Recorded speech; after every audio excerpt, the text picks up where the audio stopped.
Ladies and gentlemen, boys and girls, welcome yet again to episode 51 this time of the Madaxeman podcast. Of course, we have the usual crew. Of course, we've got the usual features, Andy's quiz, our chat about painting, some discursive conversation about gaming. In fact, this week, even a bit of a deep dive into the still fledgling art de la guerre renaissance. But also, we get into some pretty deep and meaningful conversations about what has happened to all of those big games that we used to play when we all used to be friends with Peter Gilder, way back in the day.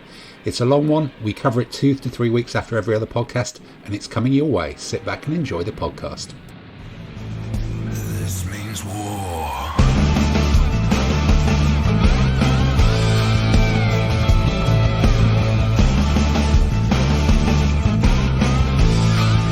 This means war. Well, look, this is 51. We've done more than 50. Hello, everybody. Hey. We've got four. Whoa, there they are. They've all Hey. survived, and there's still all 7 of us here in episode number 51. And Not going anywhere. nobody's going anywhere at all in this one. We're all locked in on recording on a Monday night. And after a couple of weeks ago, I actually, in fact, I just got this through on the on Facebook actually. The winner from our draw from a couple of weeks ago was based in Sweden, and he's just posted some pictures of graciously receiving his markers from Martin at Vexilia. Some lovely photos on things. I think he was saying that the general in combat marker is likely to get used, but the clear sort of ambery plastic cohesion marker hits. It looked like his I suspect sort of 10 to 12-year-old daughter was already trying to eye them up to drill holes in them and make jewelry out of them. So they may never actually get deployed on tables. So They'll go into a different battlefield. That could be it. So that's possibly a topic for us for a future week. What wargaming gear could you translate into wearable jewelry, into jewelry, which would be a thing. But without further ado, I guess we better pile straight in because we've got a fairly packed program today with our scheduled, planned, a new thing actually, just full stop, planned foray into trying to pick up an issue that other people have already talked about to death of about big battles. But let's just run around the houses. And Tamsin, you're up on screen now. I can see that you're outside the Four Seasons Garden Centre on your Zoom background. Yeah, between a dildo shop and a crematorium. Yes, between a dildo shop and a crematorium. Have you seen the graphic that's doing the rounds on social media that Lego have produced a set of that now as well? Oh, excellent! But I'm not entirely sure it's true, but I wish it was. But Tamsin, what things have you been painting? Because was it still the tail end of the Infamy I haven't actually project? Finished anything this Okay. week. That's the first time in 20 weeks you made us feel all good.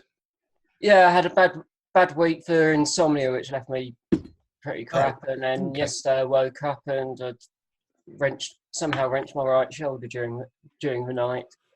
Oh. So tried a bit of painting and no, my arm was up to It's it. a bit of a non sequitur between insomnia and then I woke up.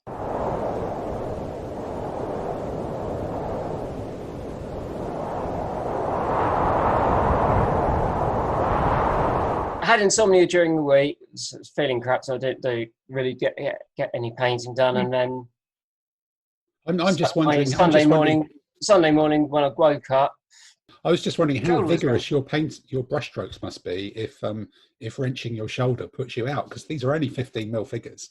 But I guess it's the close control, isn't it? Really, that does it. So these look like, are these more Donington guys? These were Donington guys, either foot leaders and characters for Romans and Germans, and also a Scorpion and crew. Oh, is that a Donington Scorpion as well? Yes, it is. That's a nice little model there. Coming with separate. Yeah, boards. so I've still got to do metals, level work, and the basing. Hopefully, shoulder's easing off now, so it should be okay for to do that. No, those in the next couple of days. Those 3 Roman officers at the sort of front, they're really good figures. I've got some of those. They're kind of really bulky and kind of. Oh yeah. They look like sort of a fat French policeman, you know, with a club or something. That would. Sorry, I watched a film last night that had fat, dodgy French policeman in it, but that's a bit front of mind. And has that one got toes? Can I see? Is there toes on that one? Yeah, you can see toes. You can see toes. Yes. 15 mil toes. Okay, fine. I Yeah. think we'll all step back. And Pretty let you fat carry on. toes. I mean, Yeah. if you can see them on a 15 millimeter figure, but yeah. No, that's Donnie's good. and artillerymen are useful because he sells them individually. Yes. Oh, they're the That's guys at not- the back. Yeah, I didn't do a close up on them because we'll get a close up you've got when a they're very, finishing on the base with the Scorpion. So And you've got we can actually even see in that shot, you've got a very well organised paint stand. Is that a bespoke that's a thing, or is nail varnish rack. it nail varnish, right? And that just looks like it's got browns and beiges and whites, and do you have different ones? There's a few other colours. There's a few other colours on the bit that's out of the picture. Okay. And several more on the desk out of the picture. So how many paints do you have in your different colours do you have in your palette then? Because that's, you know, I'm sat here with far too many, but then I end up just not using them all. But you know, there's some which just languish for a long time unless I'm doing something specific. I haven't got the full range of Vallejo model colour or Model Air. I've got a good range of them. I've got a couple of game colour and Game Air, and one or two Army Painter. Yeah, no, that's nicely Vallejo. A good mix of. Yeah. I prefer the Vallejo. I have Model Colour and Model Air, for different purposes, obviously. Yeah, I Can think you I've put a been number drifting to up. these? But metals, apart from the golds, I've pretty much switched to using the Model Air, Vallejo Model Air. All right, so you use airbrush paints for doing dry brushing then, if they're Model Air, or is that just a different? Yes, Yeah. the Vallejo Model Air metals are the silvery metals are reasonably thick right. enough to do dry brushing with. Okay. So you're telling me how to get more bling? Yeah. Yay! We start instead of spraying them gold as your approach, Peter, isn't it? And then tone down When I from can that. spray them gold, then I can highlight them with more bling. I like this. Yeah. Okay.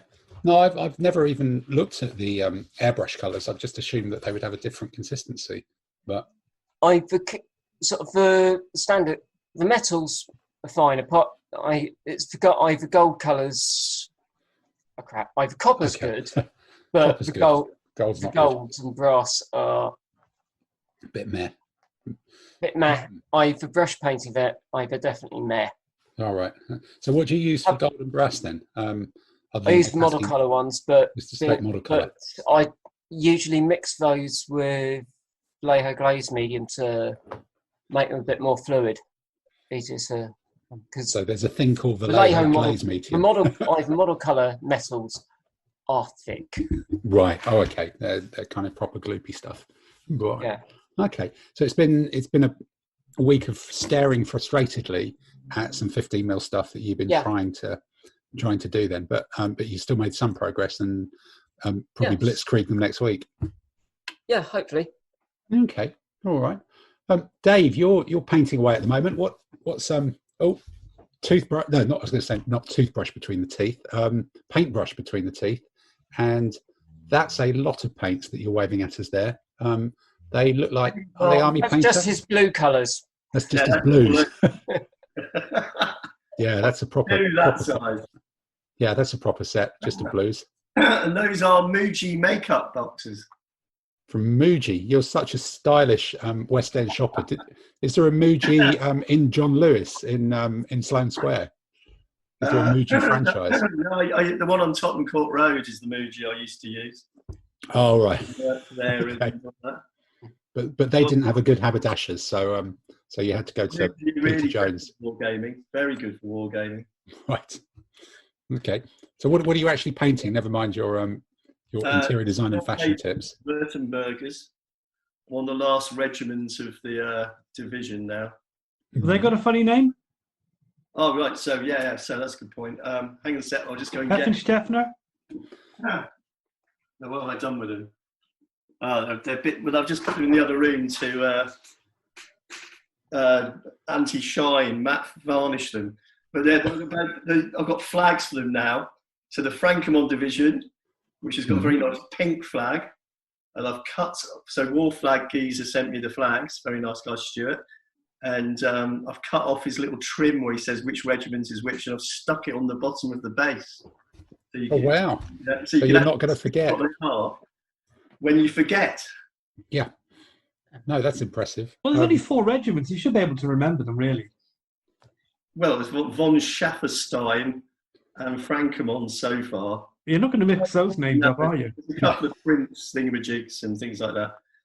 But I've also discovered Van Damme's division in 1809, and I've been reading about the Battle of Habensen or something. Abensberg. Yeah, which is where they were the principal combatants. And that was in during the one of the battles where they sort of turned the Austrians back from the invasion of Bavaria, and was one Bavarian corps which took one Austrian corps which took a week to march 63 miles when advancing. It took them 2 days to march the same distance when retreating. Uh-huh. Yeah, because I'm reading Thunder on the Danube by some Gill guy, and it's really, that's a good book. Yeah, I'm Jack. 40% through it on the Kindle, so I'm getting there. Yeah, it's a good book, that. I'm getting confused between McCaw's and the blah, blah, blah. But Van Damme's Württemberg division is now superheroes.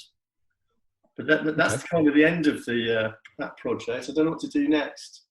So you're going to have to actually buy something, or did you say that you're putting stuff on eBay as well? So you're shifting some stuff out. Trying to anyway. Yeah, I've still got francs left to pay. But they're definitely on the back burner. I'm so bored of them. Yeah. So there's some Byzantines, and I've got some Byzantines to finish off, which I'm doing. There's a few more camels left I've discovered somewhere. Okay. What's annoying me is like Zyston have gone to sleep. They've started doing their early Achaemenids, and they've done the Immortals and the infantry, but the cavalry seem to have stalled. Kind of been stuck. Because their sculptors have got coronavirus or something. No, that's probably a horrible thing to say. No, actually, that does, well, not the coronavirus story, but that does remind me. I have been meaning to sort of rebase some of my Essex Sparabara as kind of, I don't know, more biblical looking ones, and pretend that they're Babylonians or something, so that I can buy some new Sparabara from either museum in the sale in January, which is probably creeping up on us quite quick, or possibly from Zyston. We'll have to have a go at that one. So really, then you've just been really, really good. I mean, they're obviously Zyston Supermen, huge. Yeah. But you only need 6 to a base, and I might be able to do a little deal on a few unpainted ones, those, Tim. Yeah, I'm in two minds though, whether to wait for the museum ones just for that variety of poses, and actually try and pack quite a lot on the base, try and pack a load more archers. But I'll have to have a look, see what museum are doing with those. But so other than that, it's just been finishing up and trying to work on the next project then. Yeah, I mean, what I was thinking this afternoon is the Assyrians need doing, don't they? But then Sam was supposed to be making some Assyrians, and they've just disappeared. I don't know. I find it difficult to follow Khorasan because that website's a bit clunky. And they have it on their Facebook, but they don't have it on their site. It's very strange. So if you click on the Facebook link, he's updating different ones, but it's only when he gets a full set they actually puts it over on his website. It's quite odd. Is he selling them on website then? On Facebook? No, you can. No, he doesn't sell them via the Facebook, but if you contact him, you can still buy the stuff. But it's weird. If you go on the Facebook, there's a link that's on the website, but the two aren't linked up. So you can actually link to it on the website, but it's not joined up properly. We see there's like secret pages on his website. Facebook. Yeah. I'm afraid I'm going to have to rejoin Facebook purely on a wargaming basis. Yeah, it's one of those producers, wargaming. I'm finding Twitter's a much nicer wargaming environment at the moment. It's just easier to unfollow the people who you want to unfollow, and you do have to sort of build up a nice little community on it. that it's your own, which is kind of interesting.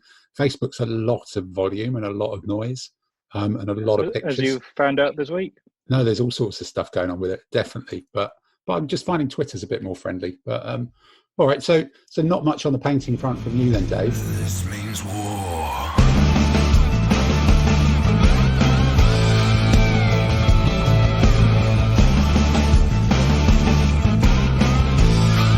This means war. Andy, what about you in your kitchen there? What's I been finished painting the Finkel the household? camels. I've more or less finished the Normans' foot knights and their shields. So at the moment, I'm now painting up. Dare we ask the badger question, or did we do that to death?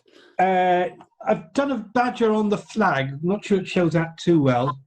Okay, no, but there's something black and white there. Yeah, in that's meant to be a 15 mil on the badger. zoom. Brilliant. All right, I'm sold. Right. And now, at the moment, I'm just painting up some order markers for Bataille Empire. And then I'm going to move on to probably the Peltas that I kept forgetting I'd ordered, but I've actually got. And then after that, I think it's going to be some miniature ships. Ah, what type of ships? Italian 13000 World War II. Okay, so super niche then. Super niche, Yeah, super tiny. that's right. All right. Okay. Has any kind of learnings jumped out this week, or has it just been finishing off stuff that you'd managed to work out last week anyway? Yeah, I'm a bit happy with the shield colours. I've just done contrasts and made them fairly big, bold stripes, and that seems to work okay. Okay. So I just kind of have about 7 or 8 different paints, and I alternate what colours and stripes I do, and make some chevrons and make some checks, and that seems to work fine. You've got a nice variety of colours for shields. Okay. All right. Yeah. Did you ever get those those 12mm Victrix Sherman tanks yet? Mine haven't arrived yet. I think I was chatting to Adam earlier on today, and I think Adam, have yours have arrived? Have they? I've got I've got the Stugs and the German infantry. Yeah, I also had some Dacians as well, but yeah, they turned up a few days ago. Wow. Well, look, that's the exciting stuff. Talk to me about that, because my Shermans aren't there yet, or aren't here yet. Got to say, if you're after well-made, finely detailed models, these are the ones for you. They are Wow. They come in about 6 main parts, and then you got sort of like a hatch or a sort of like crew member to stick out of the hatch type thing, and they're all finely detailed. There's lots of grills, and there's lots of Well, like spare bits of track stuck on the top and things like that. It looks like a 20mm figure melted down, not melted down, shrunk down. So it's very, very good. They're very, very good. Although and also coming with that is there's a painting booklet, and it is an actual proper booklet. It's not sort of like here's a leaflet for a vague bit of advice. Wow. There's a painting guide booklet.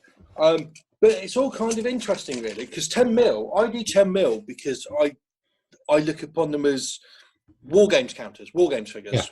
Yeah. Whereas these are like really, really nice. And this painting guide, for instance, it starts off by explaining, I know you usually use acrylic paints, but to do this properly, you've got to use oils or enamel. That's starting point. Holy Maloney. And a lot of it is his bedside airbrush is a Renegade Chrome from Badger with a 0.2mm needle, and he usually uses 2 bars as a rule of thumb, but some cases he goes up to 3. It's a really detailed, if you want to do a beautifully painted model, and these are beautiful models, this is a guide for you. For me, Adam, are you going to do it justice? No. Are you having it a new sort of drive so you can go to this level of excellence? No. To be perfectly honest, if I wanted to do that, and it's a good thing and it's a beautiful thing to do, and Tamsin, for instance, is a far better figure painter than me, and she always will be, but it's not something I'm really, really into. And if I was into it, I wouldn't be doing it with 10mm figures. Yeah, I'd I be suppose doing it that's with it. 20 or 25 mil figures, you know what I mean? So I would have much preferred a painting guide of, here's a quick and dirty guide of how to get quite good looking tanks on the table relatively quickly. Because the difference between 2 and 3 bars and a 0.2 millimeter aperture on his Badger airbrush, Yeah. it just kind of leaves me cold, really. But Yeah, and using Ireland enamel washes yeah, it's on a 10mm model, that's yeah, overkill. and It's overkill and- doing those on a 28.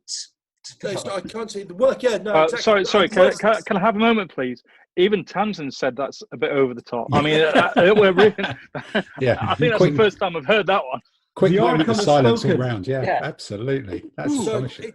it is beautiful. And if you want well-detailed models, you don't have to paint them like that. If you want well-detailed models, these are the ones. For me personally, I'll probably go back to buying the sort of like the Medal Pendragon or something, because these are probably nicer and more detailed, but I don't want the detail. And in return with the Pendragon, I don't have to glue the bastard things together.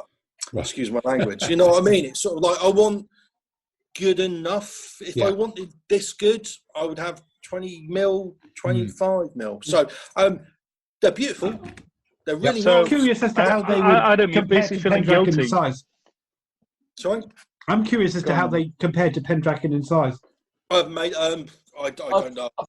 I've seen somewhere on Facebook this week. They're about the same size. Yeah, I think I've read as well that Pendragon, because I had a lot of Pendragon stuff, but I got it all 8-10 years ago. I mean, you hadn't started doing this; might be that long ago. And I've heard that Pendragon have remodeled a lot of their stuff to scale it up from 10 mil, which is a kind of woolly scale anyway, to all of it to become a lot closer to 1/44th scale, which, when me and you were young men, Adam, and going to discos and nightclubs, was called 12 mil, and 10 mil was something different. But I think Pendragon have remodeled all their stuff for a huge chunk of it and done it as proper. I mean, it would old be school good 12 if Wargame standards for this scale, they started talking about scales as opposed to national 10 mil, 12 mil. It's like 144 is a scale. Engage Is a is scale. fine. It's like 10 mil, 12 mil, 15 mil, 18 mil, 25 mil, 28 mil, heroic 30 mil. It's all blah, blah, blah. So Wargame figures don't do scale.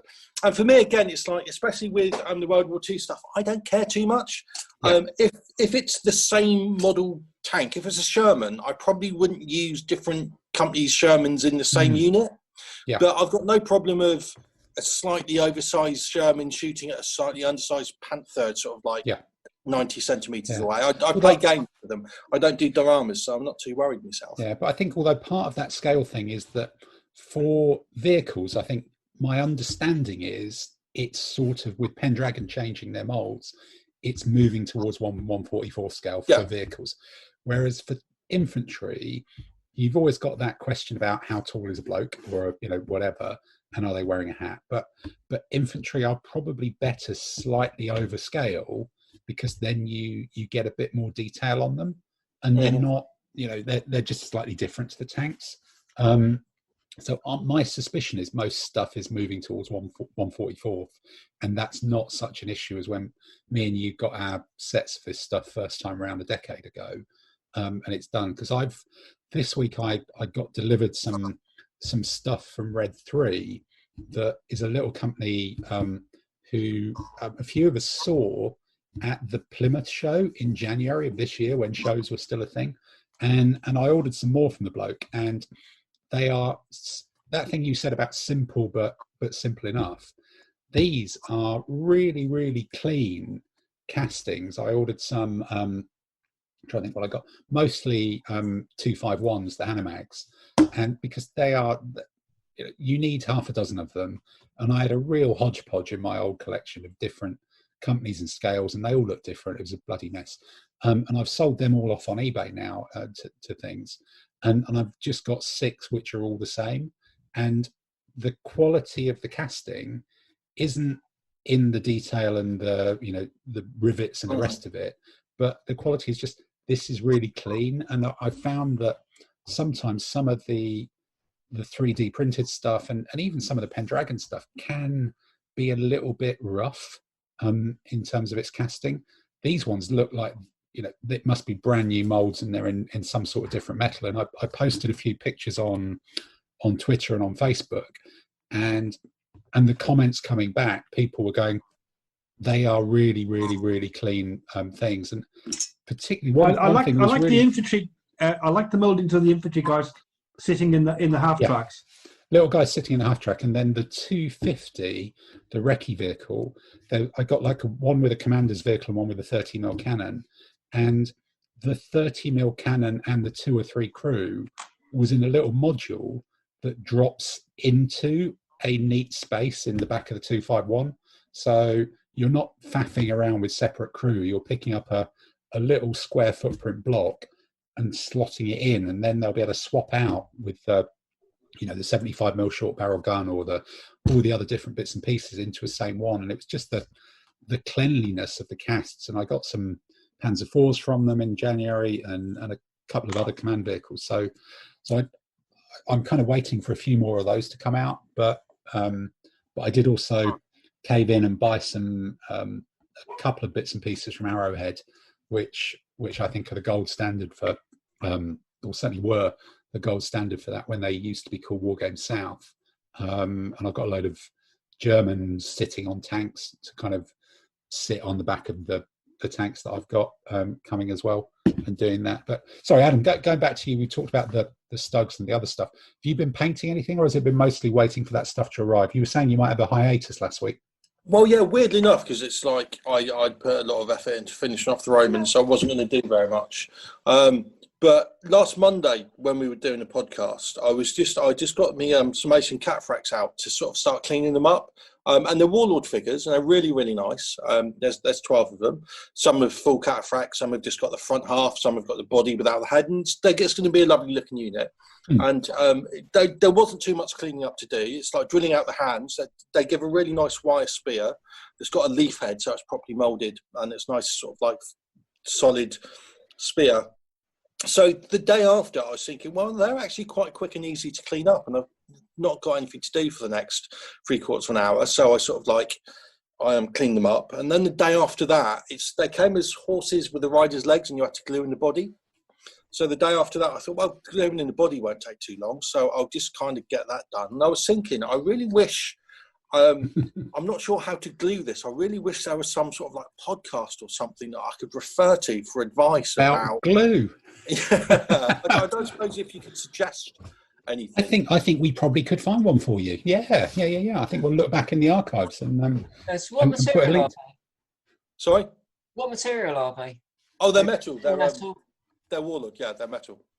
Yeah. I pushed the boat out and bought metal ones. And actually, the gluing I did, I'm not sure whether I heard it when we were talking about the podcast. I heard it before, or it was my own stupid idea. But something came into my head. I used araldite because it's got to stay sort of like glue. Yeah. Araldite takes a little while to dry, and gravity can take effect. So I also put a little spot of super glue in as well.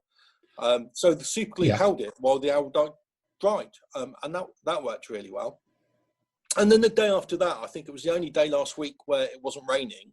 So I thought I might as well take advantage and get the spraying done. So I sprayed them black, because anything that's mainly metal, I always undercoat them black. So I got that done. You don't go with the Peter approach of spray gold and then try and rescue them. No. No. And then that evening, I thought, well, sort of like dry brush the metal first, because it's quite messy and you can overpaint stuff. That won't take very long. So I did that. And then I thought, well, the horses, there isn't very much horse to paint, because it's mainly armour, and that's mainly already. Yeah. So that won't take too. So I ended up sort of like, from bare metal, taking them out of the bags. Now I've got them, all the horses are done, and I've just got bits of the riders to finish off. So for a week where I wasn't going to do anything, I did more than I probably usually do, because it's like just like little steps. So that was quite handy, and it's all looking quite nice. And I realised one thing I really like about painting figures when you undercoat them black is when they're undercoated, they're so black it almost seems like a void. It's hard to see, and I've got to put my glasses on and get them light. But putting colour on, I like the way that the colour brings out the figure. It goes from being just sort of like just a shadow almost, to Dark Shadow, to sort of like building the figure up from the darkness. So yeah, I've been enjoying that. You've been going all a little bit poetic with your pirate bandana on. They don't call me the pirate poet for nothing, mate. The pirate poet of Bournemouth. That's it. Or have you been mixing up your painting brush and your rum? And your rum, yeah. Could be.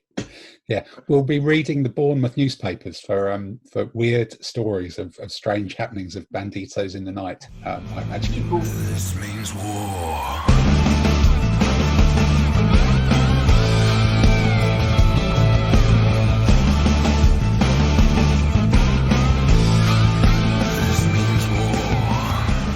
So, Simon, you chipped in there with the rum question.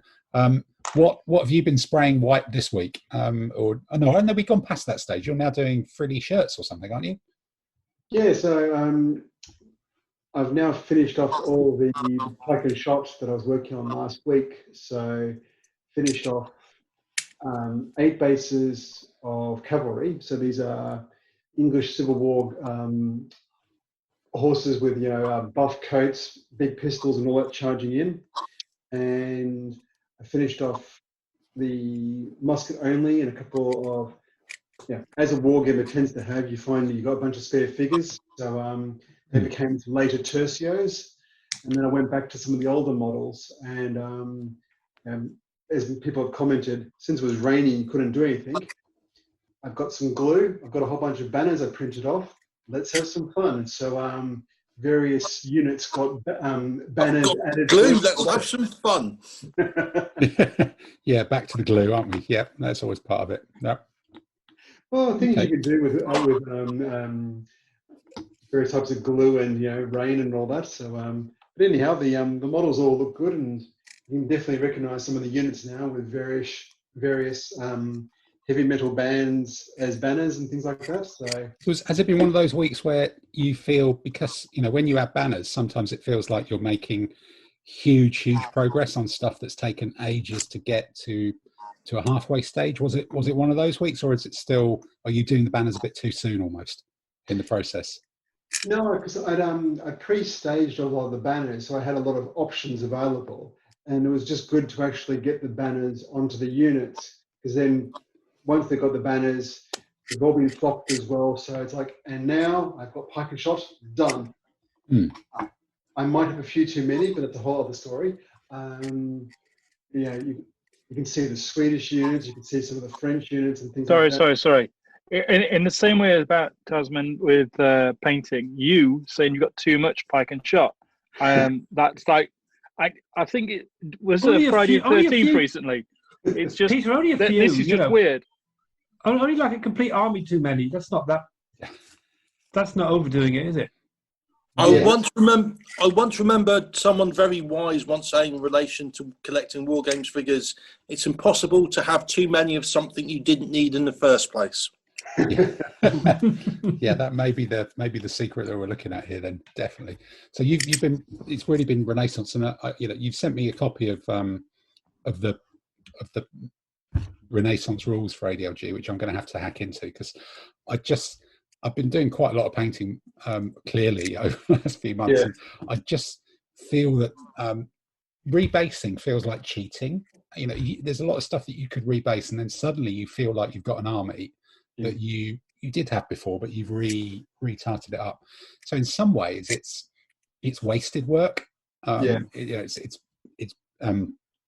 It doesn't need to be done or anything like that, but it does give you a very quick result of something that's kind of finished. And I'm thinking that I've done so much painting of new stuff over the last few months that I can probably justify, particularly as I've bought all the bases already and already magna based them, I can probably justify doing some rebasing and then doing some new sort of basing styles and things like that, to try and tart up some different units and do it without kind of feeling like I've cheated myself. But then you get into that bigger question of basing styles, and I've, over the last Perhaps we couple should of do years, a podcast on it. Yeah, maybe we should, because I think it's one of the things we've talked about before. But I'm really on a kind of tipping point from most of my ancients and medieval stuff are in two different kinds of basing styles. I've got a medieval basing style that I've done for 15 years and an ancients basing style and the difference is one's on a brown base and one's on a sandy base. So you don't do this like green carpet effect then? Not green carpet, no. They're one's sandy and one's brown, and then they've got blobs of. It used to be flock, but I've moved over to static grass quite a few years ago, but there's still some legacy flock stuff there. But more recently, I've been basing with gluing sand and things and doing stains with it and dry brushing, and it just looks much better. But I don't want to go back and do all of my old stuff. But there's a tipping point at which you've done enough, and then it makes it difficult to morph stuff and be consistent. But I don't know. Maybe there's a whole question on what do you do for basing, and what are the different basing techniques, and where do you get the tufts? Maybe that's something that we could dig out and do next week. Does that sound like a plan? Yep. Okay. Yeah. All right. Yeah. Let's do it. Right. Maybe it's not quite the whole special, although maybe we'll cut it out and do it as a standalone piece.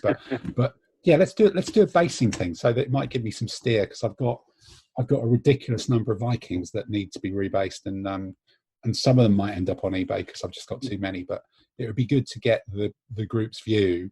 In fact, if I was doing an eBay sale army through rebasing, it might even be a chance to experiment on stuff. That could be an idea. And one of the good things with the rebasing, especially now, is as your style evolves and all that, you sometimes look back at some of your first, something you based 10 years ago, and you look at those the basing going, I used to cut out my bases from cardboard.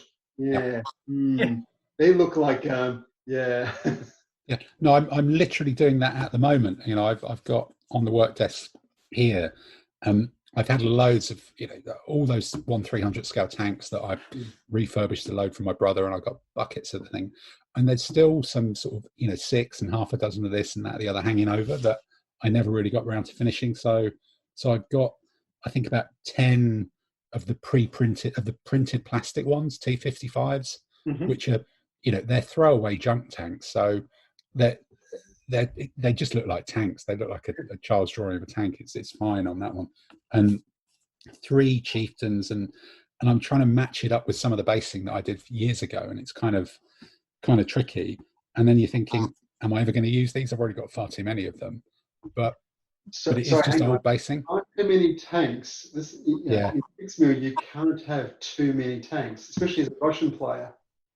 Well, you can, you can't, because I've got moderns, European and modern desert, and they're in these kind of A4 size folders from I think Paper Chase that probably hold 50 sheets of paper, and I've got 7 of them, which it feels like quite a lot when I keep looking at it and think how little I play. But other than that, this week has been finishing off a few more of the Arabs. I can't remember if I think it must be this week actually. I got a turntable. It was one of those ludicrous eBay things. I know months and months ago, a few of us all got light boxes for £5 posted from China on eBay, and we all spent a £5 and thought this might never be here. It might be shit. And then they arrived, and they ended up being really, really good and take really good photos. And I've got a jewelry turntable that has rechargeable batteries, and it's this thing here that is about. Let's get this about. This one is. Does it do the Magic Roundabout tunes? It basically does. Yeah, it's almost. It's about 5 inches across, which is bigger than I thought. And it's got 3 buttons. I'm not making any jokes about that. No, exactly. That's the way it works. It's just perspective. It's quite fat though, isn't it? And it goes left and right. It goes 3 different speeds, and it can go full 360, or it can sort of turn and flip back. And I've taken a couple of little videos of particularly 28mm figures. Yeah, the 28mm figures in the light box that they just, well, obviously they turn around because they're on a turntable, and you get a 360 view of the figure, which, taking a static photo, is obviously a static photo and it can be good, but sometimes it kind of misses something. So I think it's another toy, but the damn thing was only about £5 from shipped from China, and it came quite quickly. It must have come in about a week and a half or something, a couple of weeks. And it did need 3 rechargeable batteries, which I wasn't really aware of because the details weren't there. So I think I paid about another £5 for 3 rechargeable batteries because it didn't work with normal ones. But now, if you look on, I think I posted it on Facebook, on Madaxeman on Facebook, there's a little video of some of this stuff going, these different figures going round, and you can see the 28mm Arabs, which was these fantastic Perry figures. They're Northwest Frontier Afghan or whatever they are, but without the guns, and some of the North Star artisan bowmen and some other bits. And I've been gradually working the rest of the Arab spearmen and infantry, of which there's about 70 or 80, a bit closer to getting done. It's do all the black hair and mustaches, and then do all the spears, and then go over and do something else because bits have chipped off. And I think I'm now at the stage at which I need to do all their shoes, which is just like, you go, I've got to get kind of a beigey brown out and paint 120 feet on these figures, and then I'll have to go back and repaint the socks and do a few more bits and pieces to this Arab army that's getting nearly close enough to be done, but because there's sort of 60 or 80 of them at the nearly done stage, it's a lot of work to get them that last few hundred yards over the finish line that is starting to be kind of challenging, which I think is probably why I've been diverted into buying 10mm tanks and waiting for, I think, Element Games to deliver me some Dunkelgelb spray as well to do the Germans and kind of do a more consistent German set. Although I think, Andy, we did a kind of dodgy accidentally meet each other outside a random cafe near your house. I deny it. You deny it as well, and that allowed us to do a tank and basing dodgy secret handover. That probably confused the hell out of anybody from MI5 who might have been listening to the far more interesting people visiting the cafe than we were. I'm just curious, what rules are you thinking of using for your 10mm World War II? I think it's Blitzkrieg Commander really, but it would be interesting to see if the new TFL World War II rules. It's not actually TFL. Not theirs, is it? No. It's David Brown. It's David Brown, who a lot of people. O Group. Yeah, O Group, which there's some really good talk about that from people who know their shit. I'm not close enough to that sort of thing. I watched three. Is this David Brown who wrote General Brigade? I believe so. Yeah. I'm not a great fan of his rules. Any rules I've played of his I find very ponderous. Okay. Well, maybe. No, say what you mean, mate. Yeah, spit it out. No, it's fine. But there seems to be quite a buzz about it from people who know World War II as an option. But BKC is great. It's a narrative game. Things happen and you watch them when you're trying to command your troops rather than micromanaging to try and win, which is where my head's at. Very badly and nothing happens. And you're like, it's there having a cuppa. And I'm absolutely happy with that with World War II. That's the way I want World War II to be. It's kind of watching a story rather than taking part in a battle to try and win. It doesn't matter who wins or loses. It's about putting stuff on table. For me, I've never wrapped my head around BKC. I always got confused between something. If you hit a unit, the whole thing gets disrupted and can't move or something. Or I got that wrong. Sometimes I think you hit things. You hit them a number of times to kill them.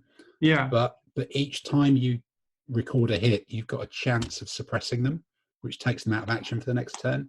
So that's right. And a unit is more than one base, isn't it? So if you had a tank unit of say 3 tanks and you hit one of them, and I think the whole thing gets suppressed. Or maybe I got that wrong. No, I think you've got that wrong. It's individual bases that get very individual. Yeah. No, some of us have had some huge games of that. It scales up really well. Okay, well, I'll be interested to try that again sometime because I mean, I do enjoy Rommel, but that's a different scale game altogether. Yeah, that's completely different. Rommel's more operational level, so Yeah. divisional level. Well, Jeff and I have had a number of really good games of Rommel, and we enjoy it. But you know, as I say, it's different strokes, different folks. Yeah, no, that's a very different scale of game. Yeah, and so it's been kind of all sorts of different bits and pieces this week. It's been a bit of basing. It's been just ink washing some tanks, trying to get some 28mm stuff done, ordering some 10mm, using a bit more bio strip on some old 10mm tanks. And in fact, Simon, last week we were all saying that the bio strip was brilliant and never damaged anything. And this week I found something it completely melts. Oh, excellent! What was it?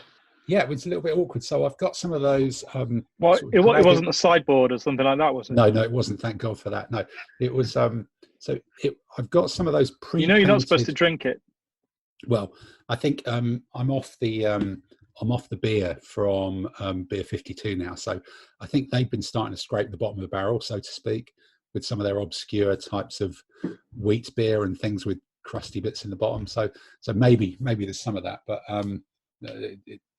yeah, going back to it, I've got some of those Takara or Dragon pre-painted 1/144 scale tanks, which are again fantastically detailed. They're injection molded. They're pre-painted. They're Japanese kind of toys. Really, really good. And I've got a Yag Tiger that I wanted, and I was in two minds whether it even really needed paint stripping, but I thought I'd try it with the bio strip because I was going to respray it anyway. And the tank, the superstructure is absolutely fine. The wheels are absolutely fine. The rubber tracks are absolutely fine. The barrel and the mount. Barrel's probably vinyl. The barrel, I think, is vinyl, which is a very different plastic to the rest of the kit. So the rest of the tank is pristine and it's all come off. And the barrel just has turned to kind of a lump of mush, which is just like, oh. So I've had to cut the barrel out, put a bit of brass rod in, do all sorts of faffing around, and it still looks a bit like it's been hit by an alien heat ray, which is a smidge annoying. So the wobbly, bendy bits of those, but luckily I did it on the Yag Tiger and didn't put the 4 Panthers in that I've got. I'm only doing it in small batches, so I think the 4 Panthers I'm just going to spray on their base paint and hope that the paint covers up the camo that they've got before. Why these pre-painted ones? They look quite. Yeah. Why do you want to? No, the pre-painted ones are really good, but my old last time I had collected these 10mm Germans, I made a real feature out of it being a ad hoc battle group with different paint schemes and that real late war cobbled together thing.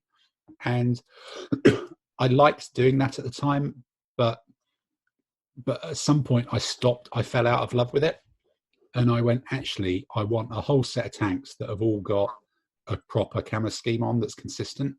I want that fresh out the factory thing. So having 4 which are slightly different. No, fresh out of the factory would just be straight Dunkelgelb. I suppose it'd be Dunkelgelb, yeah, but okay. I've issued the reddish brown and green paints in the field. Yeah, exactly. So I want them all just done out the factory and into the unit, rather than having this real. I was over eclectic before, I think. So I want to try and do the Takara, and also I think I've got better at painting. And I've got more time and more patience to try and do the sort of the blended stuff. And I'm still, I think I said this last week, what I've still got to get in my head around is whether I can do that kind of airbrushed looking effect with a brush and blending the paints, or whether I am going to end up, getting, what was that? Adam, what were you saying? A 3-bar? 0.2mm aperture, usually 2 bars, sometimes might go up to 3. Right, okay. So I need to get one that goes between 2 to 3 bars, basically. This is going to be like the Little Britain sketch, isn't it, Mr. Man? I'm looking for an airbrush that goes to between 2 to 3 bars. There's an aperture of 0.2mm. Margaret. What's the So spark about? Don't understand. that's air pressure.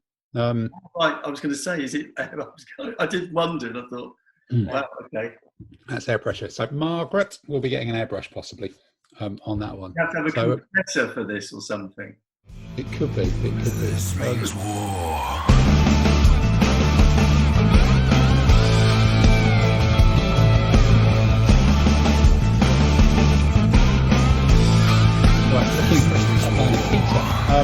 What about you? What's been your week of painting? When I finally get myself off mute, pretty slow. Been boring. Been working way too much.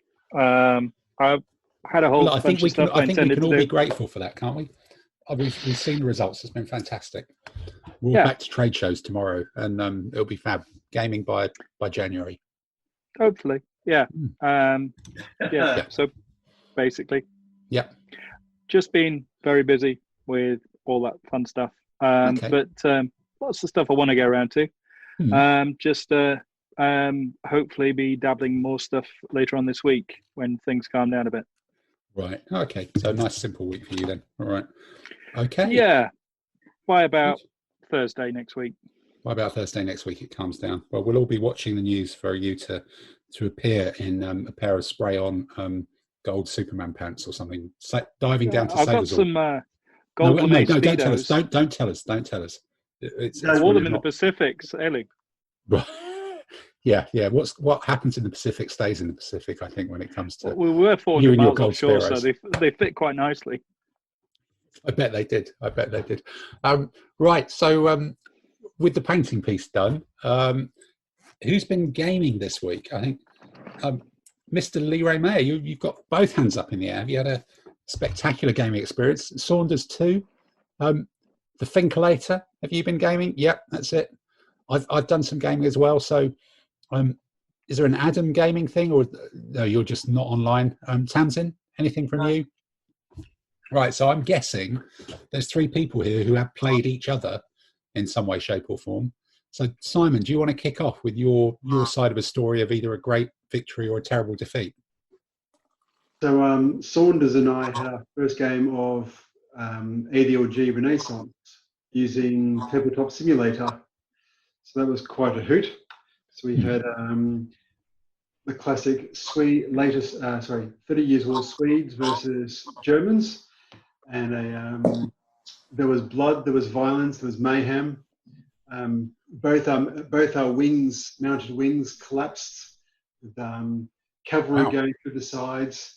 The Swedish infantry came charging down the middle and proceeded to give me a substantial kicking. But we think by the end, I just managed to break Dave before he broke me. So it was quite a good game. We got every element on the table in combat or in shooting. Oh, fantastic.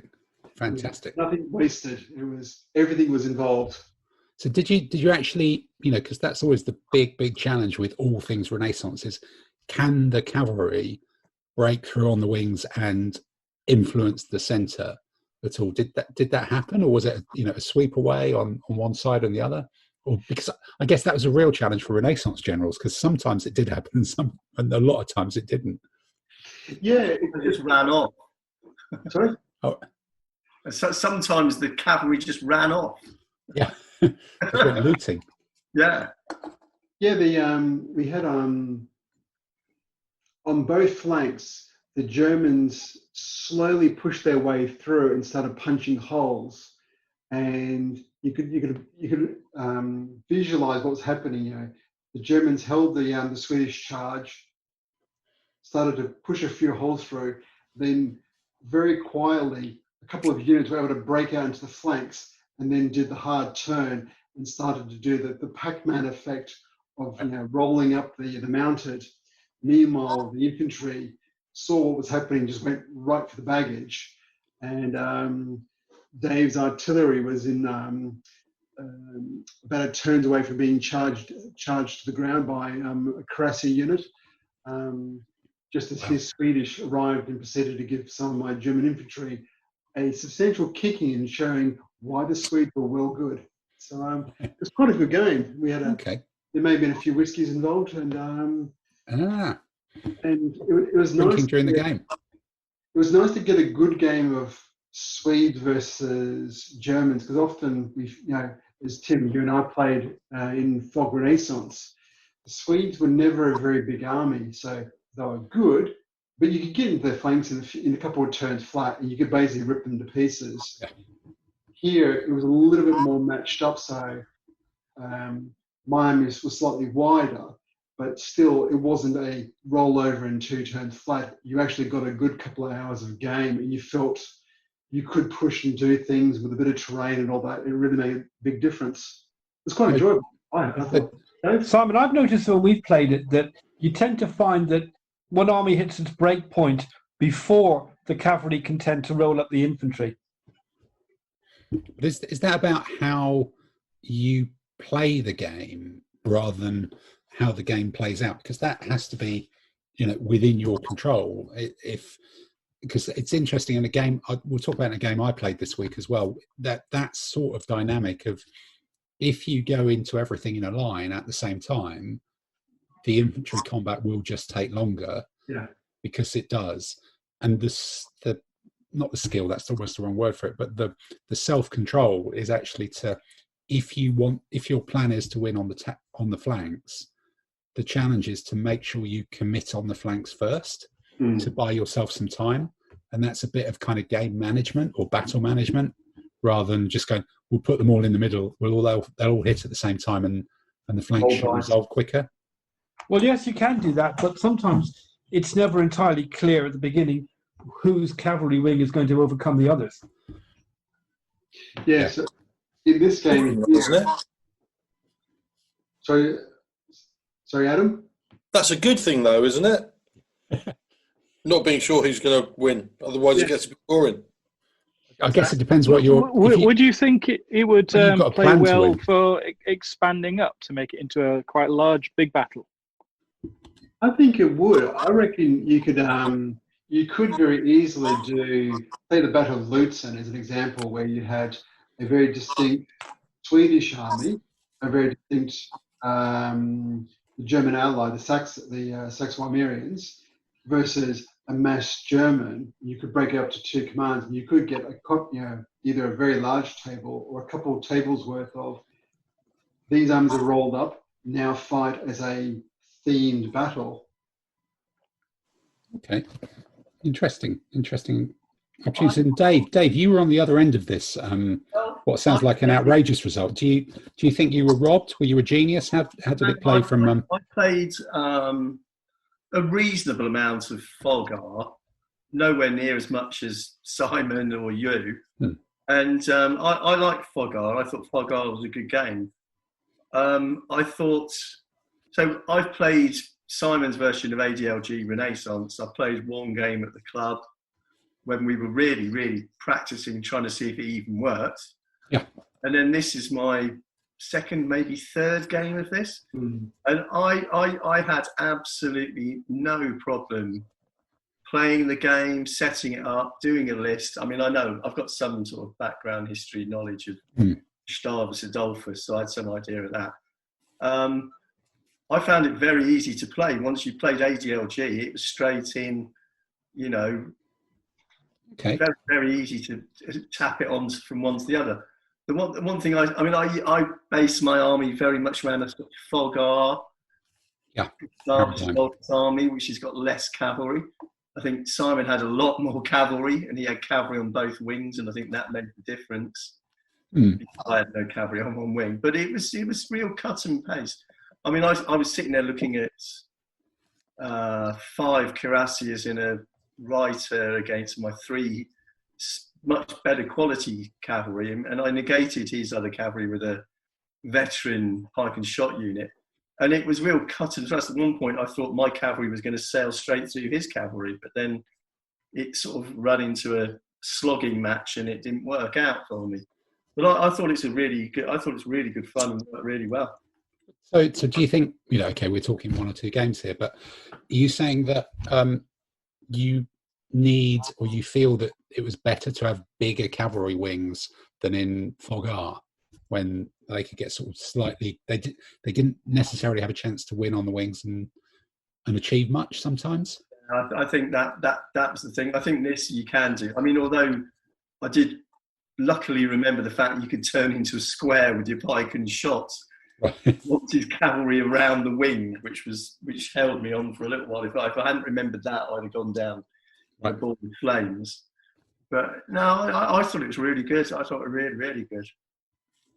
Okay, and Simon just didn't mug you off by being the author of the rules and no, not at all. Pulling stuff out of the bag. Then he was humane with you. But then we're going to play again this week, and we're going to do an earlier period. We're going to do one with tercios. Right. So from having some sort of knowledge, I might try and use sort of Spanish in Netherlands or something like that. But that I possibly will get mugged off on because I've got no idea. What you're trying to achieve. Played Folgar. I never bought the figures to play that in Folgar, and I never. Those early ones. All right. So that's going to be a lot more weird and interesting because I've never. Tercios take a lot of hits, Dave. They can take up. Well, early tercios can take up to 8 hits before they die. And they're sort of squares in themselves, I know. Yeah. And you know, you've got to hit them from behind with the bloody sledgehammer before they notice it. Yeah, I mean, I'm going to really enjoy that because that's going to be a whole different bit of history in a different time period. It's a time period I've never played. Yeah, so did you also play, I'm looking at the people who are waving, did you also play Andy this week? I did. So Andy and I, very good English there.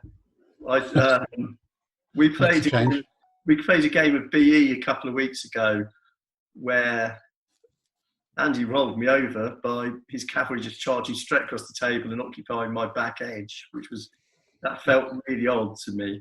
Mm. But we played again this week and we scaled it. We played you put a river there. Yeah, the river was, I've never had a river in the game before, so we were sitting there working out how the hell the river worked. But that was, I mean, that feels like, I mean, we're really getting there with that, and I really quite enjoying that. I mean, it does help when you're winning. Yeah, we're working our way through to try and learn the rules properly. So as we come across things, we're actually looking up the rules and trying to make sure we understand what we're doing. So rather than build on false foundations, we're sort of trying to learn it as we go along. Yeah, because that's on our to-do list as a group, isn't it? To do a BE, we all know enough about it to actually talk about it sensibly for more than about 5 minutes without going sort of podcasty thing. So so it's okay. So we're making progress. It seems very sensible and authentic so far. Okay, well that's reassuring. What I'd mention is whoever runs the Bataille Empire forum, please accept me onto the forum so I can ask some questions about the rules. Right, I think that's probably Hervé himself actually. So maybe they normally put it through straight away. You've got to do one of the little quiz things though to authenticate before they put you through. Yeah, so unless you did that, it won't go through. Yeah, it's a little bit like the French flag. I got that right, but no, I've got an email back from them saying, "Hold the line, please. You'll be allowed in." But well, look, you know, if there's anything that you need to know about the Napoleonic Wars, I've just done like an 8-week course on it. I'm now an expert on all things. So if there's any difficult questions, you can always come and ask me. I'm here for. Yeah, then you can Google the answer afterwards. And I can Google the answer afterwards. I've become a serious expert on the Württemberg division. So right. I'm sure that will do. The entire internet of what. You know, I created a Pinterest page thing of my own of every single picture I can find on the internet of Württemberg. Is that a picture of General Van Damme on your wall, Dave? I'm thinking about buying a brand new book at Christmas for 23 quid, which is a history to just explain. Hang about. Things that happen when you've got time on your hands. Is that it, Dave? Yeah, exactly. So you created a Pinterest board for the Württembergers. Yeah, I've got one for Bavarians, Westphalians, one for French. Were there any other Pinterest boards already about the Württembergers, or is that actually no, there weren't, I don't think. No, I think... Amazing. You're the leading Württemberger on Pinterest. Is that your new claim to fame, Dave? Well, there were lots of pictures of them in other people's Napoleonic army sort of thing, right. But I thought I'll collect them all together in one place. Well, look, you'll have to send me the link so I can publicise it in the pod for when both other people who are interested in this are really interested. They can go and find it somewhere. People keep coming along and stealing my pictures, which is great. I find that very that is sort of what Pinterest is about, isn't it? That's just kind of how it works. Maybe Okay. both of our listeners might be interested. Yeah, both of them could be I interesting. We could think have Pinterest is wonderful. I think it's a really wonderful resource for wargamers. It really is. I've got a samurai one, French dragoon one. I think You mean basically one for each time you're painting a new army, basically? Yeah, exactly. So honestly, I think it's great for that. I place. think that's very, very true. There's so many good images on Pinterest. To just you can do a text search on stuff, and there's all sorts of stuff. It's once you can fight your way through all the interior decor that's on there that makes up most of it. There's some really, really useful wargame graphics. The one thing that put me off it was the number of emails they send you and have to sort of unsubscribe to different groups. Yeah, there's an awful lot of that stuff. It's I think I can still get quite a lot. I've been unsubscribing furiously for quite some time, but yeah, once you start, I think you can just still search it, even necessarily without having an account, can you? But there's a lot. I just created a separate email address for it and just put that in junk.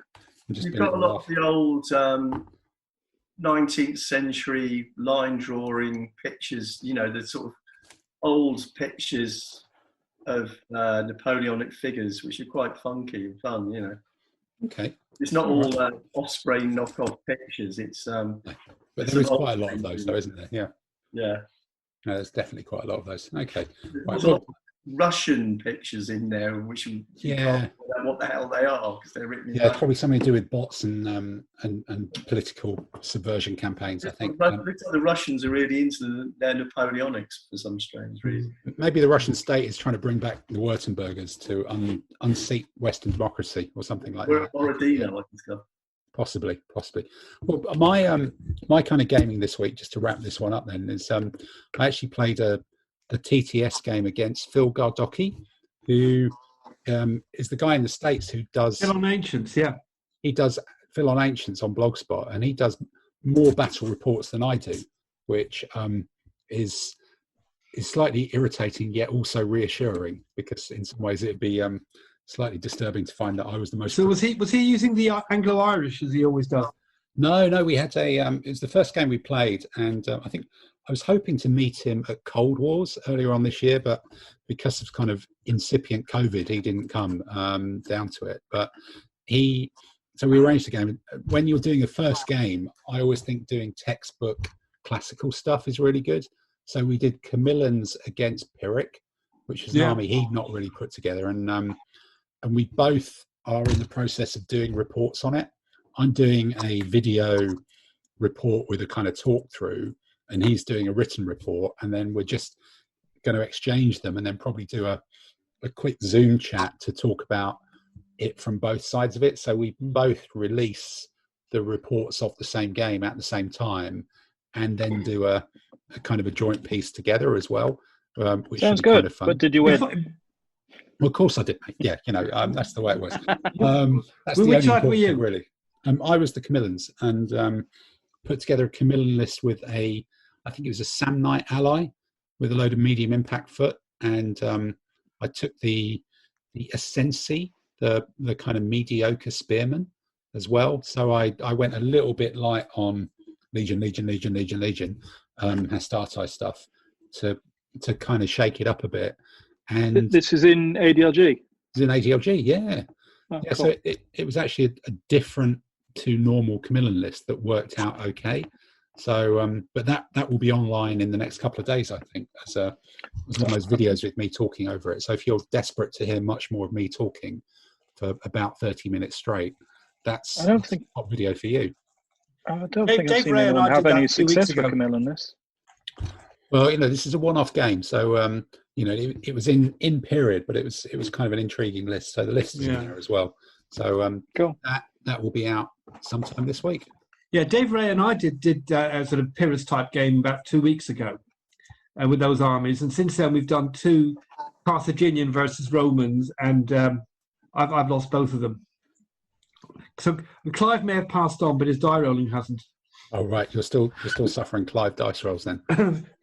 Yeah, I mean, Dave outplayed me last week, to be fair, but my die rolls were very Clive-ish, so that really didn't help the process. Okay, well, if that's a few people using the similar sort of list, it will be interesting to compare and contrast. This means war.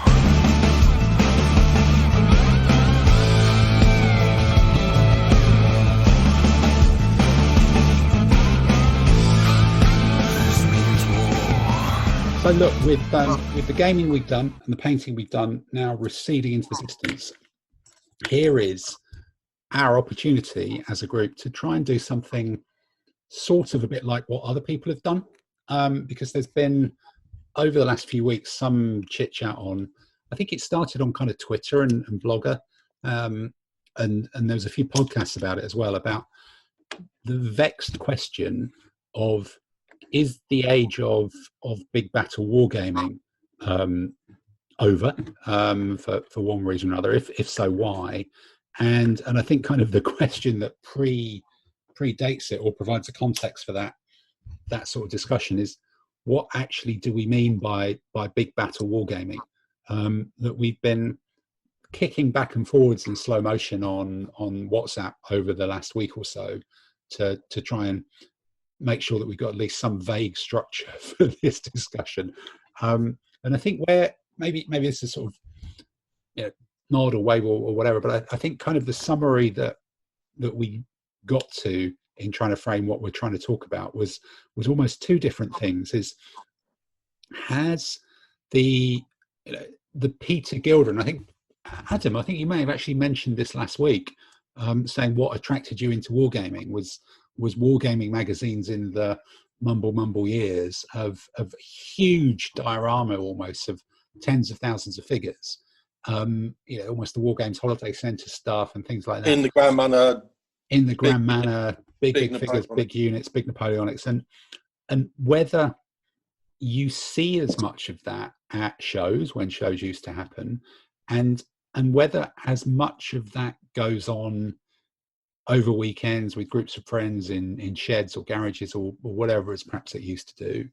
And then I think there's sort of a second piece that ties into that, about even in normal wargaming, is there a resurgence or a focus at the moment on skirmish level or skirmish plus gaming, as opposed to games that recreate big battles, never mind, but at a different sort of figure scale. And I think we all sit here as people who play sort of big battle games quite a lot, but on a small figure scale. But we've all dabbled in the skirmish thing, and actually thinking about maybe the first part of that question, those huge, enormous battles. A few of us did some big Fire and Fury stuff many moons ago, and used to do some big Blitzkrieg Commander stuff many moons ago. But I was actually thinking it does seem quite a long time since I've been involved in a zillion figures aside, 6 players, big battle thing. But is that just kind of me and my work-life balance? Does it still happen at clubs? I'll chime in with two comments, and then I'll stop talking. Firstly, I think you see big games like that less in shows, because people have figured out that in shows you want participation games, not big games for people to stare and look at. Getting people involved is far better than saying, look, here's a big table. That's one comment on the big games. And on the, do big games still happen? I think the answer is yes, but if they don't happen for you, it just means you're not invited. And people mix up their present life state with what's going in wargaming in general. Wargaming is actually quite a big, diverse hobby. And I can guarantee there are people, not at the moment because of COVID, but a year ago and in a year's time, there'll be people meeting up in groups of 12 to refight Gettysburg, because that's what wargamers do, and that's like kind of fun, really. But that's my comment. Is there on that second piece, and I think we talked before, you live quite close to Entoyment in Bournemouth, that kind of way. We're all still in central London, where we've got a pub that we can use sometimes at weekends, and sometimes there are big-ish games played there. But is there a thing about, and parking shows for a while, we can come back to that, but do you think there's a thing about the rise of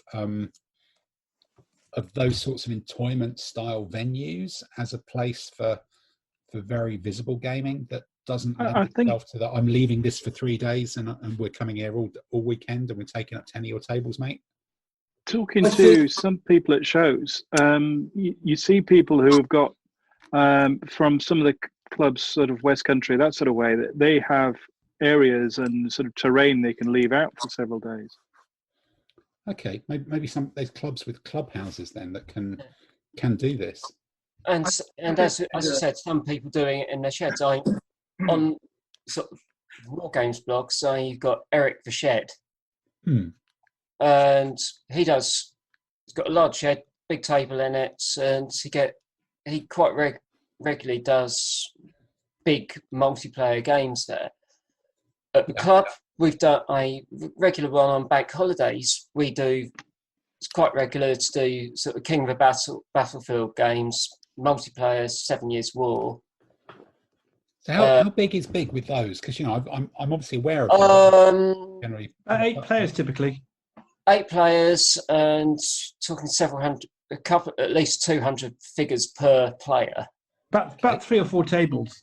Yeah, and each table will have each player's contingent will be about 400 figures probably.